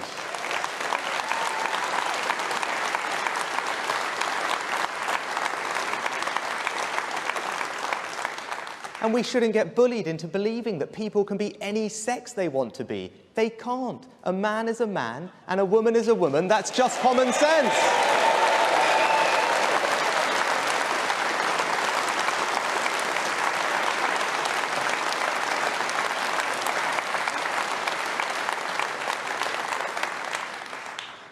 We should also never be afraid to talk about the thing that matters most to most of us, family.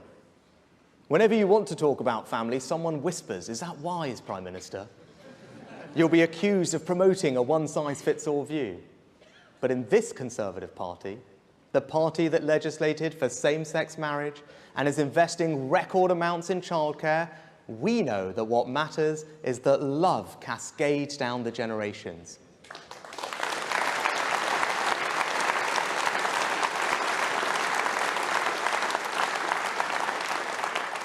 It is family that cares for us at the beginning of our life. It is family that helps us learn. It is family that sustains us. And in old age, it is family that lightens the autumn of our days.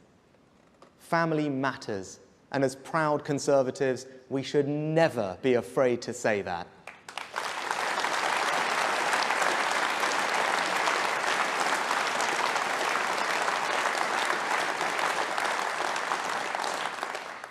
And there's another family that matters to us all, our family of nations, England, Scotland, Wales, and Northern Ireland. Today, our union is the strongest it has been in a quarter of a century. The forces of separatism are in retreat across our country. Nicola Sturgeon wanted to go down in the history books as the woman who broke up our country, but it now looks like she may go down for very different reasons.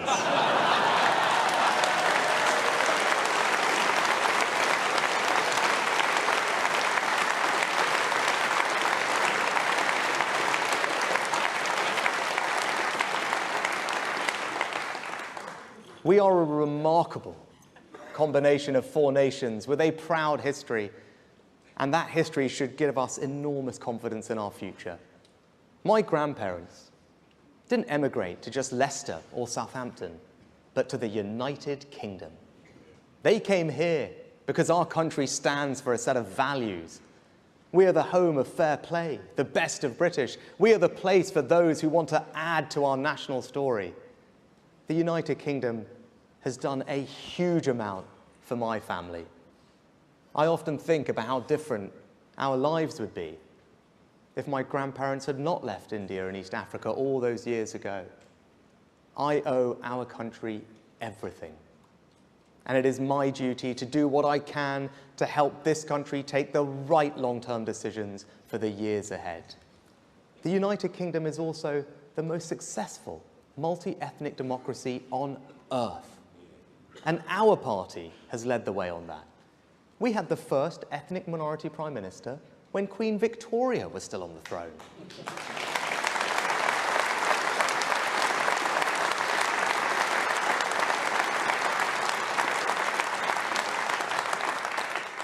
We've had 3 female prime ministers, and I stand before you today as the first non-white leader in our country's history.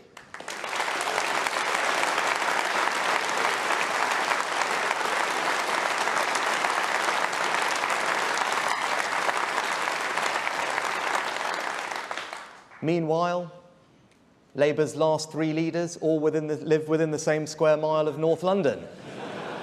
Now, when the Richmond Conservative Association selected me in North Yorkshire, people in other countries couldn't understand it. One American magazine even sent a reporter to Yorkshire to write about how a candidate of the wrong race could cost the Tories one of the safest seats in England. But they should not have projected their own prejudices onto our country.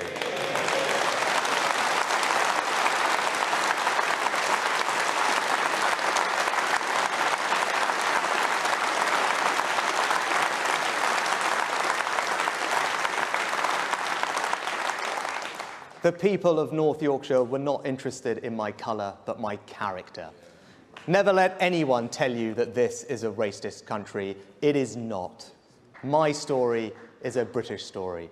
A story about how a family can go from arriving here with little to Downing Street in 3 generations. What does the Conservative Party offer a family of immigrants?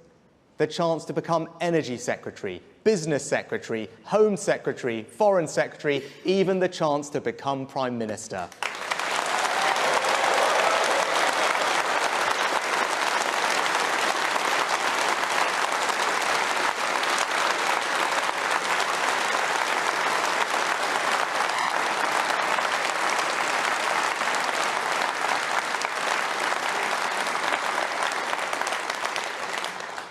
When I first became an MP, my grandfather came to Parliament to see me. As we stood in Westminster Hall, on that floor which Disraeli and Churchill had walked across so many times, my grandfather suddenly got out his mobile phone and started to make a quick call. I was a new MP and I wasn't quite sure whether phones were allowed there or not. And I said, Nanaji, can't you just wait a moment? And he replied that he was calling the landlady he had when he had first arrived in this country. He said to me, I just wanted to tell her where I was standing.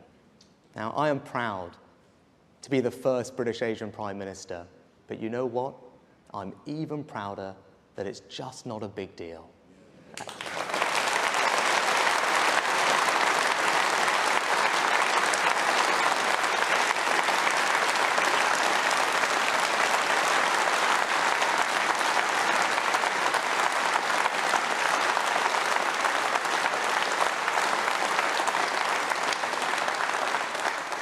And just remember, it was the Conservative Party that made that happen, not the Labour Party.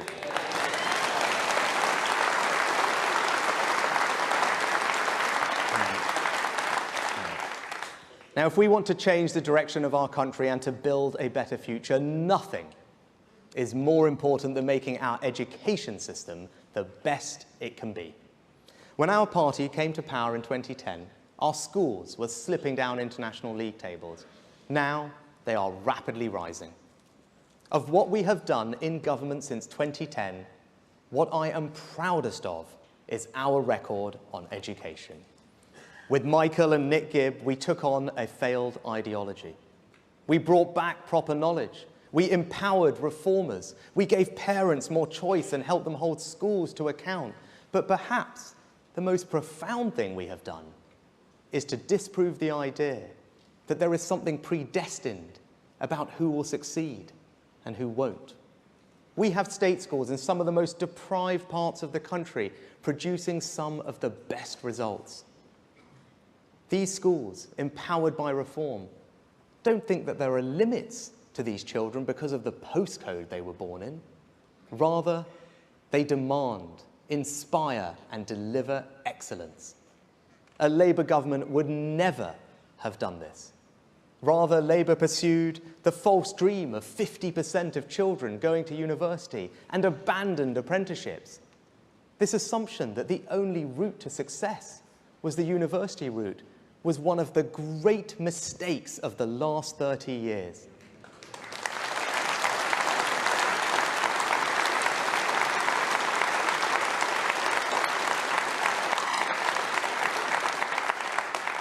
It led to thousands of young people being ripped off by degrees that did nothing to increase their employability or earnings potential.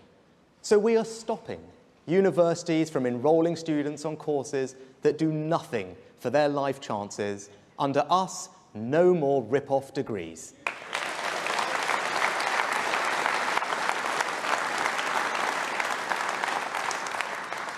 And if you want to know how much I value apprenticeships, look at the fact that in Gillian, we have our first ever apprentice to be Education Secretary.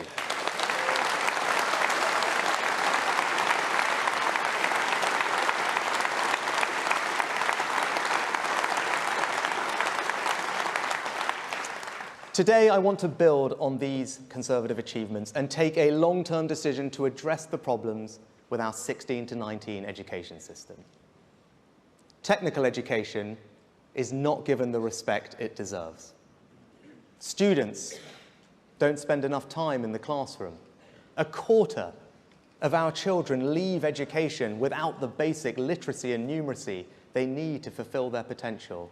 And our students study too narrow a range of subjects. Today, I am changing all of that, pulling one of the biggest levers we have to change the direction of our country. We will introduce the new rigorous, knowledge-rich, advanced British standard, which will bring together A-levels and T-levels into a new single qualification for our school leavers.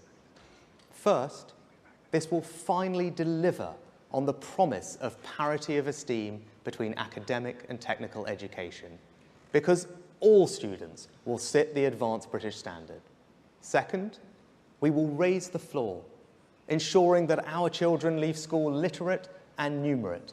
Because with the Advanced British Standard, all students will study some form of maths and English to 18 with extra help for those who struggle most. In our country, no child should be left behind.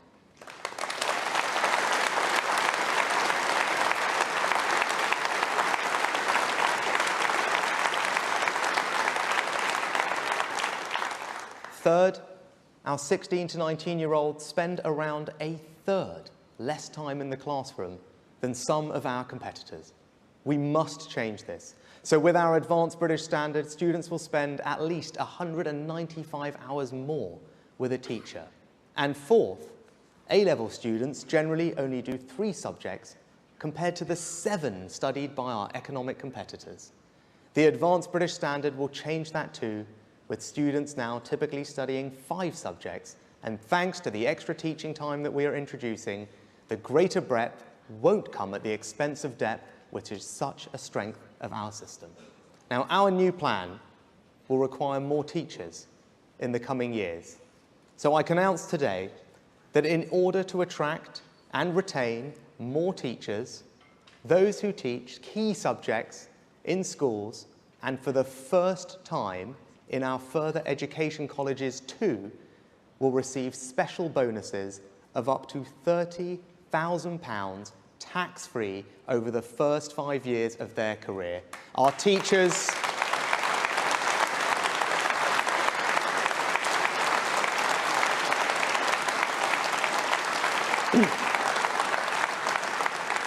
Our teachers do one of the most valuable jobs in our society, and we should reward them for that.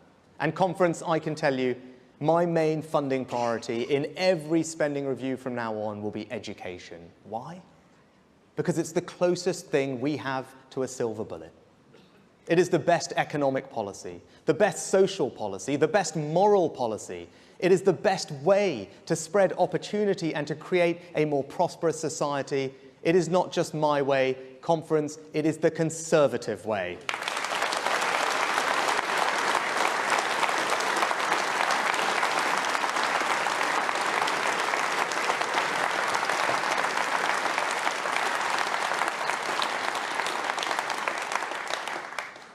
I know times have been tough.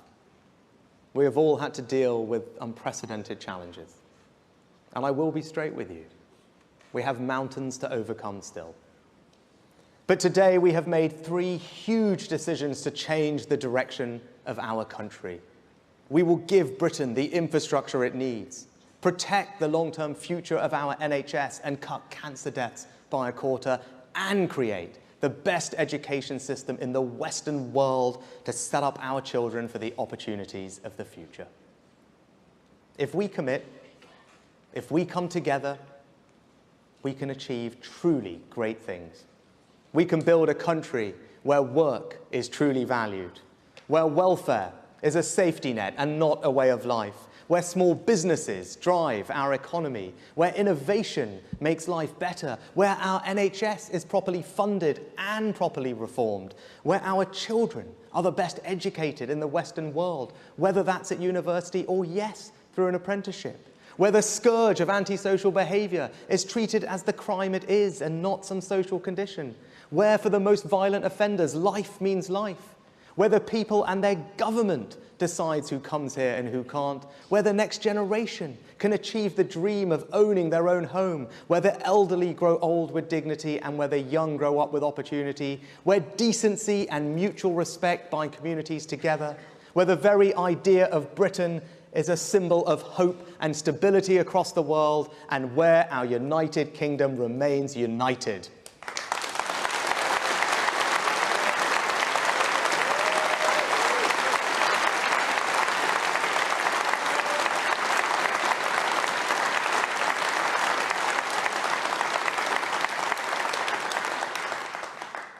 All this and more is ours if we want it, but we have to fight for it. At the next election, the choice the people face is bigger than party politics. Do we want a government committed to making long-term decisions, prepared to be radical in the face of challenges and to take on vested interests? Or do we want to stand still and quietly accept more of the same? You either think this country needs to change or you don't. And if you do, you should stand with me and every person in this hall. You should stand with the Conservatives.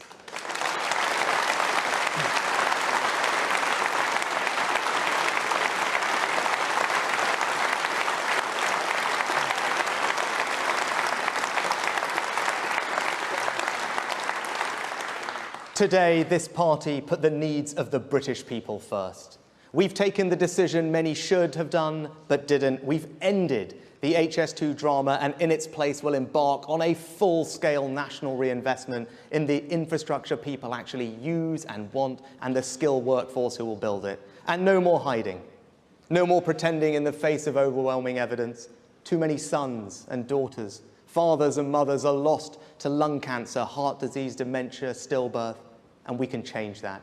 Today, we went beyond ideology and put the people first again and committed ourselves to ensure our children and grandchildren can be the first generation that doesn't have to suffer the false choice to quit smoking or not because they will never have started.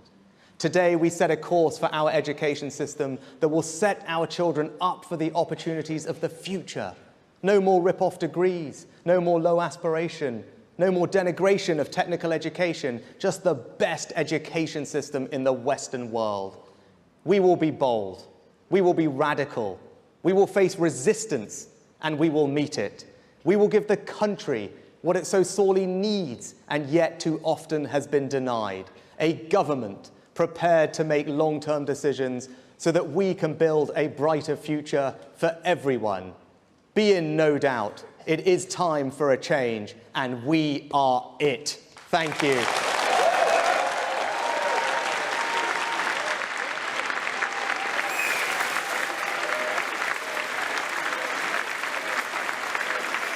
Rishi Sunak, the Prime Minister, ending his long conference speech to be joined by his wife, Akshata Murty, who introduced him with her own very intimate personal style about them, their family, how they met, and his values.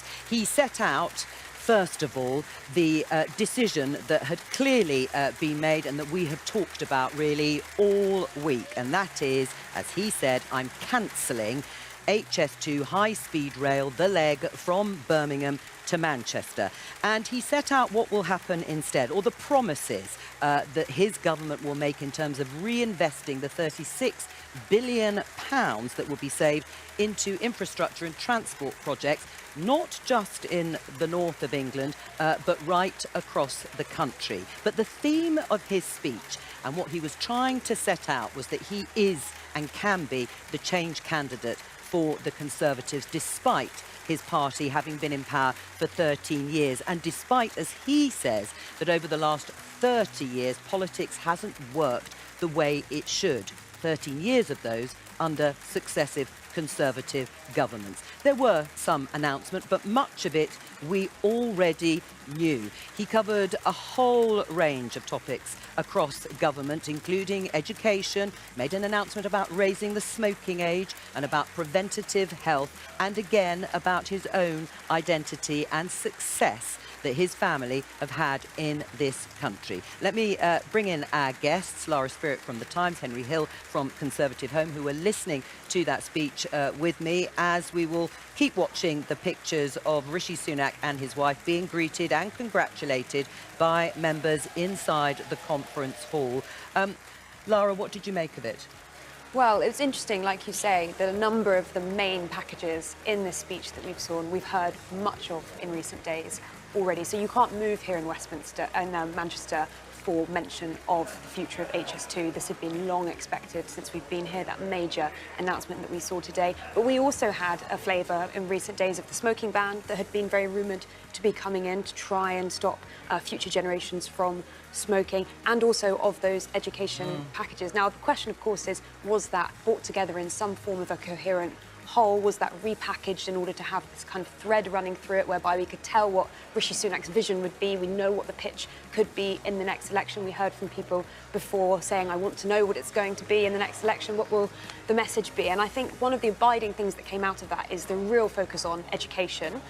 We've heard the precise wording around a silver bullet, the fact that the Prime Minister believes that that is the closest thing that we have. You know, silver bullet is crucial, that he wants to invest more in schools. And we've also known his long-running ambition to move towards some form of British baccalaureate in the system that we saw. So it was not absent new measures, but questions particularly around HS2 and where that money will be going remain, and how the government is able to answer that in the coming days will be the most crucial thing. Well, as Lara said, it's the how. It's the how is he going to do the many things that he promised in that speech. Many of the announcements people will agree with, perhaps on smoking. I know you don't particularly agree with it, but again, on raising standards in schools. But the questions will be asked about the how. The absolutely fascinating one is he's like, no more rip-off degrees. Now, that's a big ask, depending if you define those how the government defines them, right, which is a degree which doesn't end up giving someone a salary boost. But how are you going to do that exactly? Are you going to shut those courses down?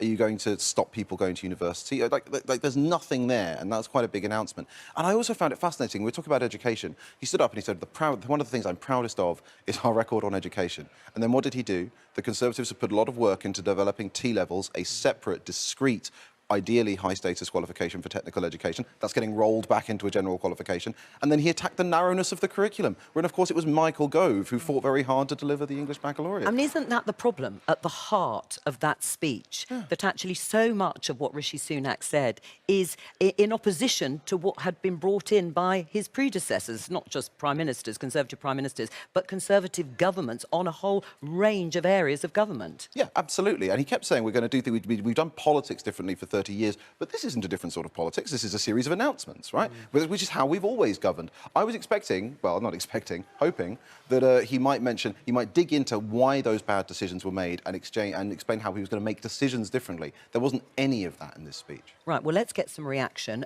from people who were inside the hall. Grassroots party activists. Our correspondent Helen Catt is there.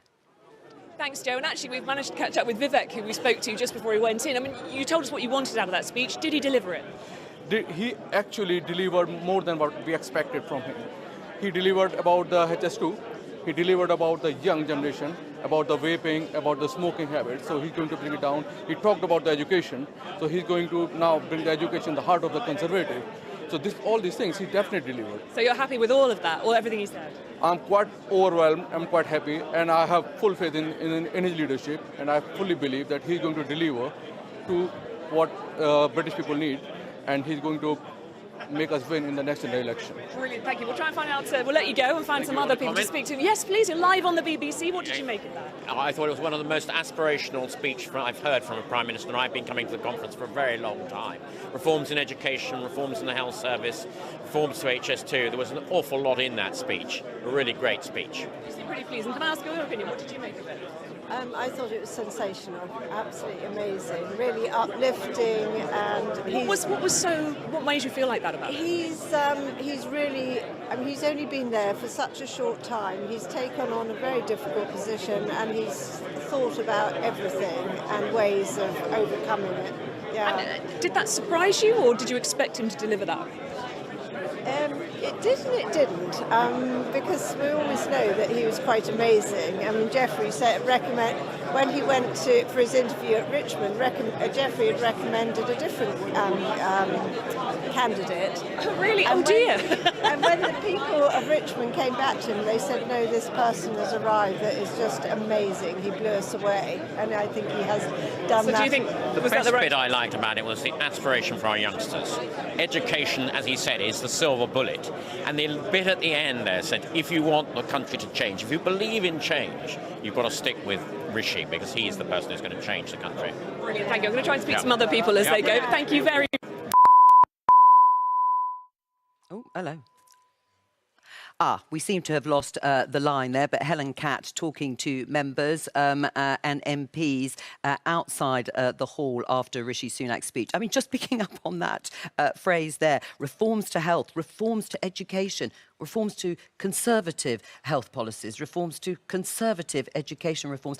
Isn't this just the problem that Rishi Sunak has got to get over? That what he's doing to some extent is rewriting previous conservative governments' policies? Well, it's a dilemma, of course, because if you are 20 points behind in the polls, the big concern is that you need to set out change. Obviously, when some of the people who enacted that change are still sitting there as some of your cabinet ministers having to applaud the change being brought in and their previous record being disavowed in front of them, that's quite a difficult gamble to make. And whether or not people actually believe that in Rishi Sunak they feel that they've seen a clean break and a clear start on a different kind of politics, I think it's not necessarily clear what the working way to get towards that very different politics actually is. And the key thing, I think, with this is that Rishi Sunak says he's going to come in for criticism with the High Speed 2 decision, for example. But some people will like it. But he's not saying that it's unpopular. He's not saying that he thinks it's going to lose the election. But there's this weird kind of tension, I think, between the fact that he's announcing measures which he both wants to persuade MPs can still help him win the election, but he also wants to say is him doing politics very differently, taking long-term difficult decisions towards a longer-term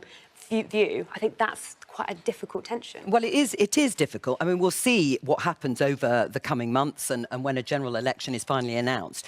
Just sort of referencing a year ago, I mean, he mentioned tax cuts, and we will deliver them. Obviously, no sign or indication of when. There could be, I suppose, a pre-election offer from the Chancellor of some sort of tax cut next year. And also house building. When he's talking to Aspiration and to young people, there wasn't any mention of it. That was the gaping wound, gap at the heart of this speech. I've been to Tory conference the whole time.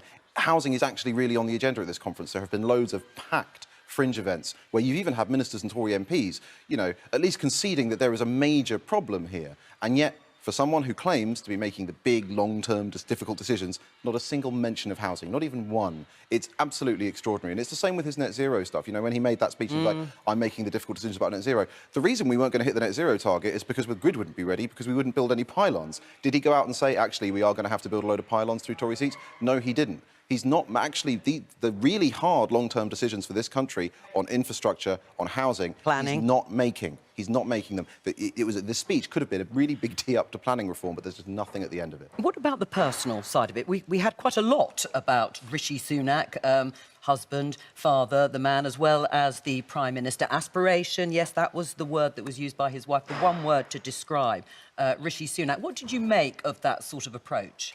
It was a very personal approach, and I'm sure that we will hear a lot about the idea that it was very new. I would also say, having attended quite a few of the Conservative leadership hustings debates last year, that I have heard Rishi Sunak speak about family values, and about his, family's pharmacy and that history quite a few times. That is not necessarily in and of itself new, but what he wants to do is tie very explicitly and clearly the language of what he believes is conservative aspiration, that's something that he thinks his party cares deeply about, and his own personal history and ideals and values. Right, and that story, of course, he also linked his success, British Asian Prime Minister, and pointed to other members of his cabinet and 3 female prime ministers. He referenced Margaret Thatcher. Every Conservative leader references Margaret Thatcher at some point. Our Lady of Iron. As contrast to the Labour Party. Of course, he had a lot to say about Keir Starmer and why people shouldn't vote for the Labour leader. Do you think that sort of resonated? I mean, it is something that Conservatives take quite a bit of smug satisfaction in, that actually their record on diversity is so much greater. Of course, we could also throw in Benjamin Disraeli, who of course was the Jewish Prime Minister. But it's funny because he simultaneously said, the thing I'm proudest of is that it's not a big deal that I'm the first British Asian Prime Minister. And then he made a big point of it, and he made a big point of attacking Labour for where their leaders represent in Parliament. So he's really trying to have his cake and eat it, which is, of course, Boris Johnson's great political tactic, so maybe it will work. But I don't think you can really say, my race doesn't matter, and also, my God, look at Labour, aren't they doing really badly on this? Right, I mean, in terms of the polls, it'll be interesting to see what the reaction is and how people actually viewed the speech outside of the hall. Was there enough there for the wider electorate? Well, I think that's one of the interesting things is that last year when we watched Liz Truss rail against the anti-growth coalition, there was, of course, a single attack point for Liz Truss. It felt like more of a rallying cry. This time around, there is, of course, the opposition of Keir Starmer. We did hear quite a bit about that today. He thinks that Keir Starmer represents apathy, that he's not going to be able to represent a new form of politics. But we'll have to see what the polls show. A 20-point deficit on average is a very, very big deficit for the government to be able to close. Whether or not they see in Rishi Sunak's speech a clear plan to do that, I think remains to be seen. Let's welcome Jackie Doyle-Price, Conservative MP. Nice to see you here on Politics Live, following on the speech. What did you make of it, first of all? It was great. It was just what I wanted to hear. What was it? Which bit? Well, the whole thing. We've finally seen what a Rishi Sunak new government would look like. For the last year, we've had obviously so much drama post-Johnson, everything that happened last year.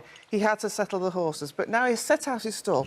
It's all about getting education opportunity right for young people, which is the most important thing. Music to my ears, we're going to get rid of these crappy degrees that waste so much of people's money. What about HS2? I mean, that is all we've talked about, really, this week, amongst other things as well, too. But that announcement, cancelling that big infrastructure project that was coming here to Manchester and doing it in Manchester. From London. It is an absolute example of London-centric policy making. The truth is, if we could have everything, we'd build everything. We can only build what we can afford. The most important thing, so if levelling up really means anything, is connecting all those cities in the north. And frankly, from my perspective, as someone who was originally from Sheffield, for me, it was always the wrong way around. But it was all about speed to London. Actually, it's not. It's about capacity. And that's what he's announced today is much more bang for our buck, in truth. Right. With much more connectivity. So you are supportive of the decision to cancel it? I'm supportive of the best value for money we can get from investing in infrastructure. Ideally, I'd like to do it all, but I would rather prioritise those northern connections before linking up to London. Right, £36 billion that's going to be saved and invested in infrastructure projects. It's not all going to the north of England. You must be disappointed in that. No, it's going in capacity, in more capacity. Now, I represent a constituency in the south, just outside London. We needed more capacity on the rail network to enable the stuff that comes through the ports in Thurrock to be transported by rail, not road. And that was what HS2 was going to deliver for us. It was to relieve capacity elsewhere. We will still get that by this investment. What do you think when Andy Street, the Conservative Mayor for the West Midlands, says it's an incredible political gaffe that allows every Labour politician in the north of England to say that, in his words, the Tories came to Manchester to shaft the north? Well, I would say, firstly, Andy Street represents a seat in the Midlands, so he will see things from a very, very different perspective. He's the mayor of the West Midlands. He's the mayor of the West Midlands. Right. But he's not speaking for the North, he's speaking for the West Midlands. He's being a good representative and a good advocate for his community. Obviously, it's not the best option for him, but we as a government have to govern in the best interest of the nation, and what we've got here is... All right, Jackie Doyle-Price, thank you very much for joining us. Let's talk to Richard Holden, who is a Transport Minister. Thank you very much for joining us. The central mission of this government, Richard, was meant to be levelling up. And the key part of that was delivering HS2 from London to the north of England. Where did it all go wrong? I think what you're actually seeing today is a recognition of the facts on the ground, a recognition of the fact that things have changed with COVID, the dynamics of the economy have changed, but also that what we want to see is cash right into communities right across the country. This isn't just about connecting central Manchester to central Birmingham, although that'll be faster. It's not just about connecting central Manchester to central London, although that will be half an hour quicker. But my question is, where did it all go wrong with HS2? Well, I think you've seen actually massive inflation over the last few years. One of the kickers of that has been the war in Ukraine. You've seen prices in the supermarkets going up by around, this gentleman can shake his head, but you can actually prices in the supermarkets have gone up by around 10%. In construction costs, that's more like 3 times that. And I want to see a mass transit system for Leeds. I want to see a massive rail investment across the north of England. I want to see 70 rail projects. To levelling up, yes, you're going through all of the promises. We don't know whether they'll be delivered, of course, because you've just cancelled a very big, major infrastructure project. So let's concentrate on the promise that's been broken. You accept it's been broken, that your commitment to levelling up is in tatters. That's absolute nonsense. What we are doing is putting cash into the communities right across the country.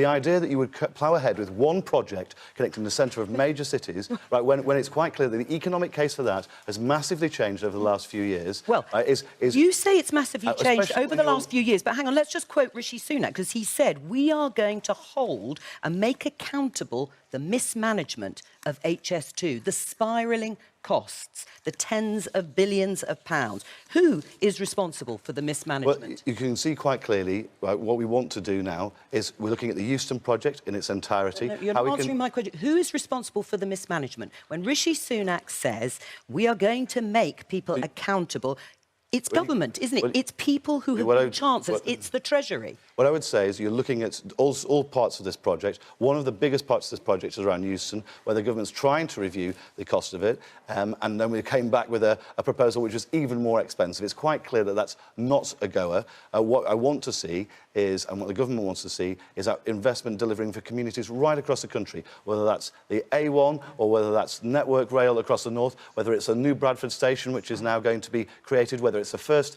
metro transit system for Leeds, the largest city in Europe without one, that can all now go ahead. Why should we believe that any of this will get done after a government, a Prime Minister who has just cancelled and scrapped one of the biggest infrastructure projects? No, I mean, it has been scrapped. The high-speed rail from Birmingham to Manchester, to this city here, has been scrapped. Andy Burnham, the Labour Mayor of Greater Manchester, says this decision sends a very clear message to people in the north of England, which is that they are second-class citizens when it comes to transport. Well, you can Andy Street, I've just said, well, hang on, £1 billion for a better bus network. Conservative. We're £12 billion for a connection between Manchester and Liverpool, tens of billions of pounds for a rapid transport connection system right across the north, £1.75 billion for Leeds upgrades there. What's the guarantee it will happen, Richard? Because let me explain why. Because we're saying where the money's coming from.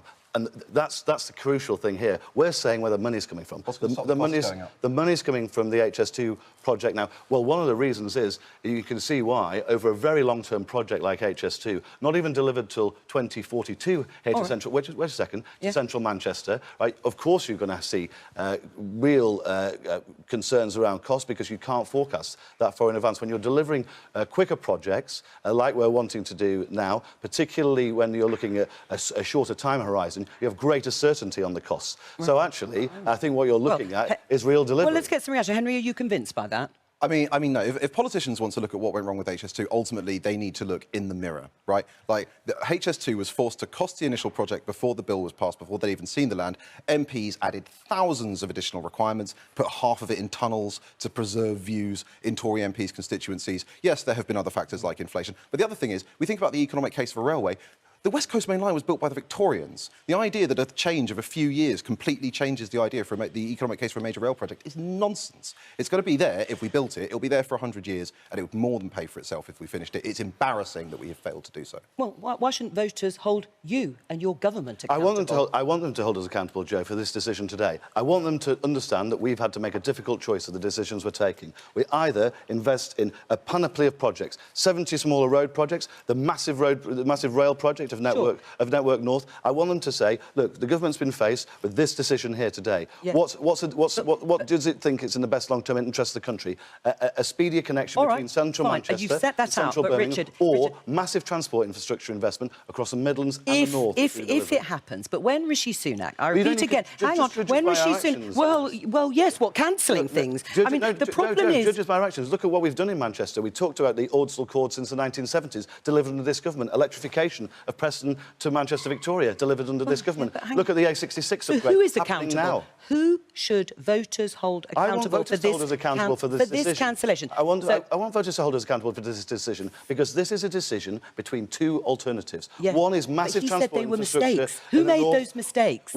5 Conservative Prime Ministers, 7 Conservative Transport Secretaries. And the facts have changed. Accountability for the mistakes made. Who do you hold accountable? And the Prime Minister said it himself. When the facts change, what do? You can either plough on with the continuing of this project, right, despite everything else, or you invest £36 billion in transport schemes right across the north of England and Midlands, right, delivering transformational changes for towns and cities right across the country. All right. What do you make of what you've heard from Richard? When it comes to accountability, who should the voters hold accountable for the cancellation of this project? Well, this will be the really interesting question, is whether or not the government is successful in landing the case that this is not seen as a policy failure or the government scrapping one of its flagship infrastructure proposals, seen as the heart of the levelling up agenda that was also seen as crucial to their victory in the last election. If, like Richard Holland is trying to do now, the government is able to convince voters that in that place, you will have an improved level of investment in infrastructure, particularly in the Midlands and the North, then that might wash. But if we come away from this conference with the main message being that one of the flagship proposals of this government has been axed, then that might be more difficult for them. William Ragg, senior Tory figure. The only thing worse, he's tweeted, than a white elephant is half of one. Hashtag HS2. What do you say to him? Well, I mean, William's stepping down at the next election, and it's, you know, I think he's probably got a bit of levity to say what he'd like. I think the key thing here is, though, you're seeing HS2 is going to still see half an hour a reduction in journey times between Manchester and London, and you're going to see, instead of that city centre, even faster connection, you're going to see £36 billion invested right across the Midlands and North in transport projects people have wanted for decades and haven't been delivered. We've run out of time, but thank you to all of our guests here, and that is all for today and from the Conservative Party conference here in Manchester. I'll be back tomorrow with more Politics Live at 12:15 on BBC Two and the iPlayer. Maybe HS2 will get a mention. Bye-bye.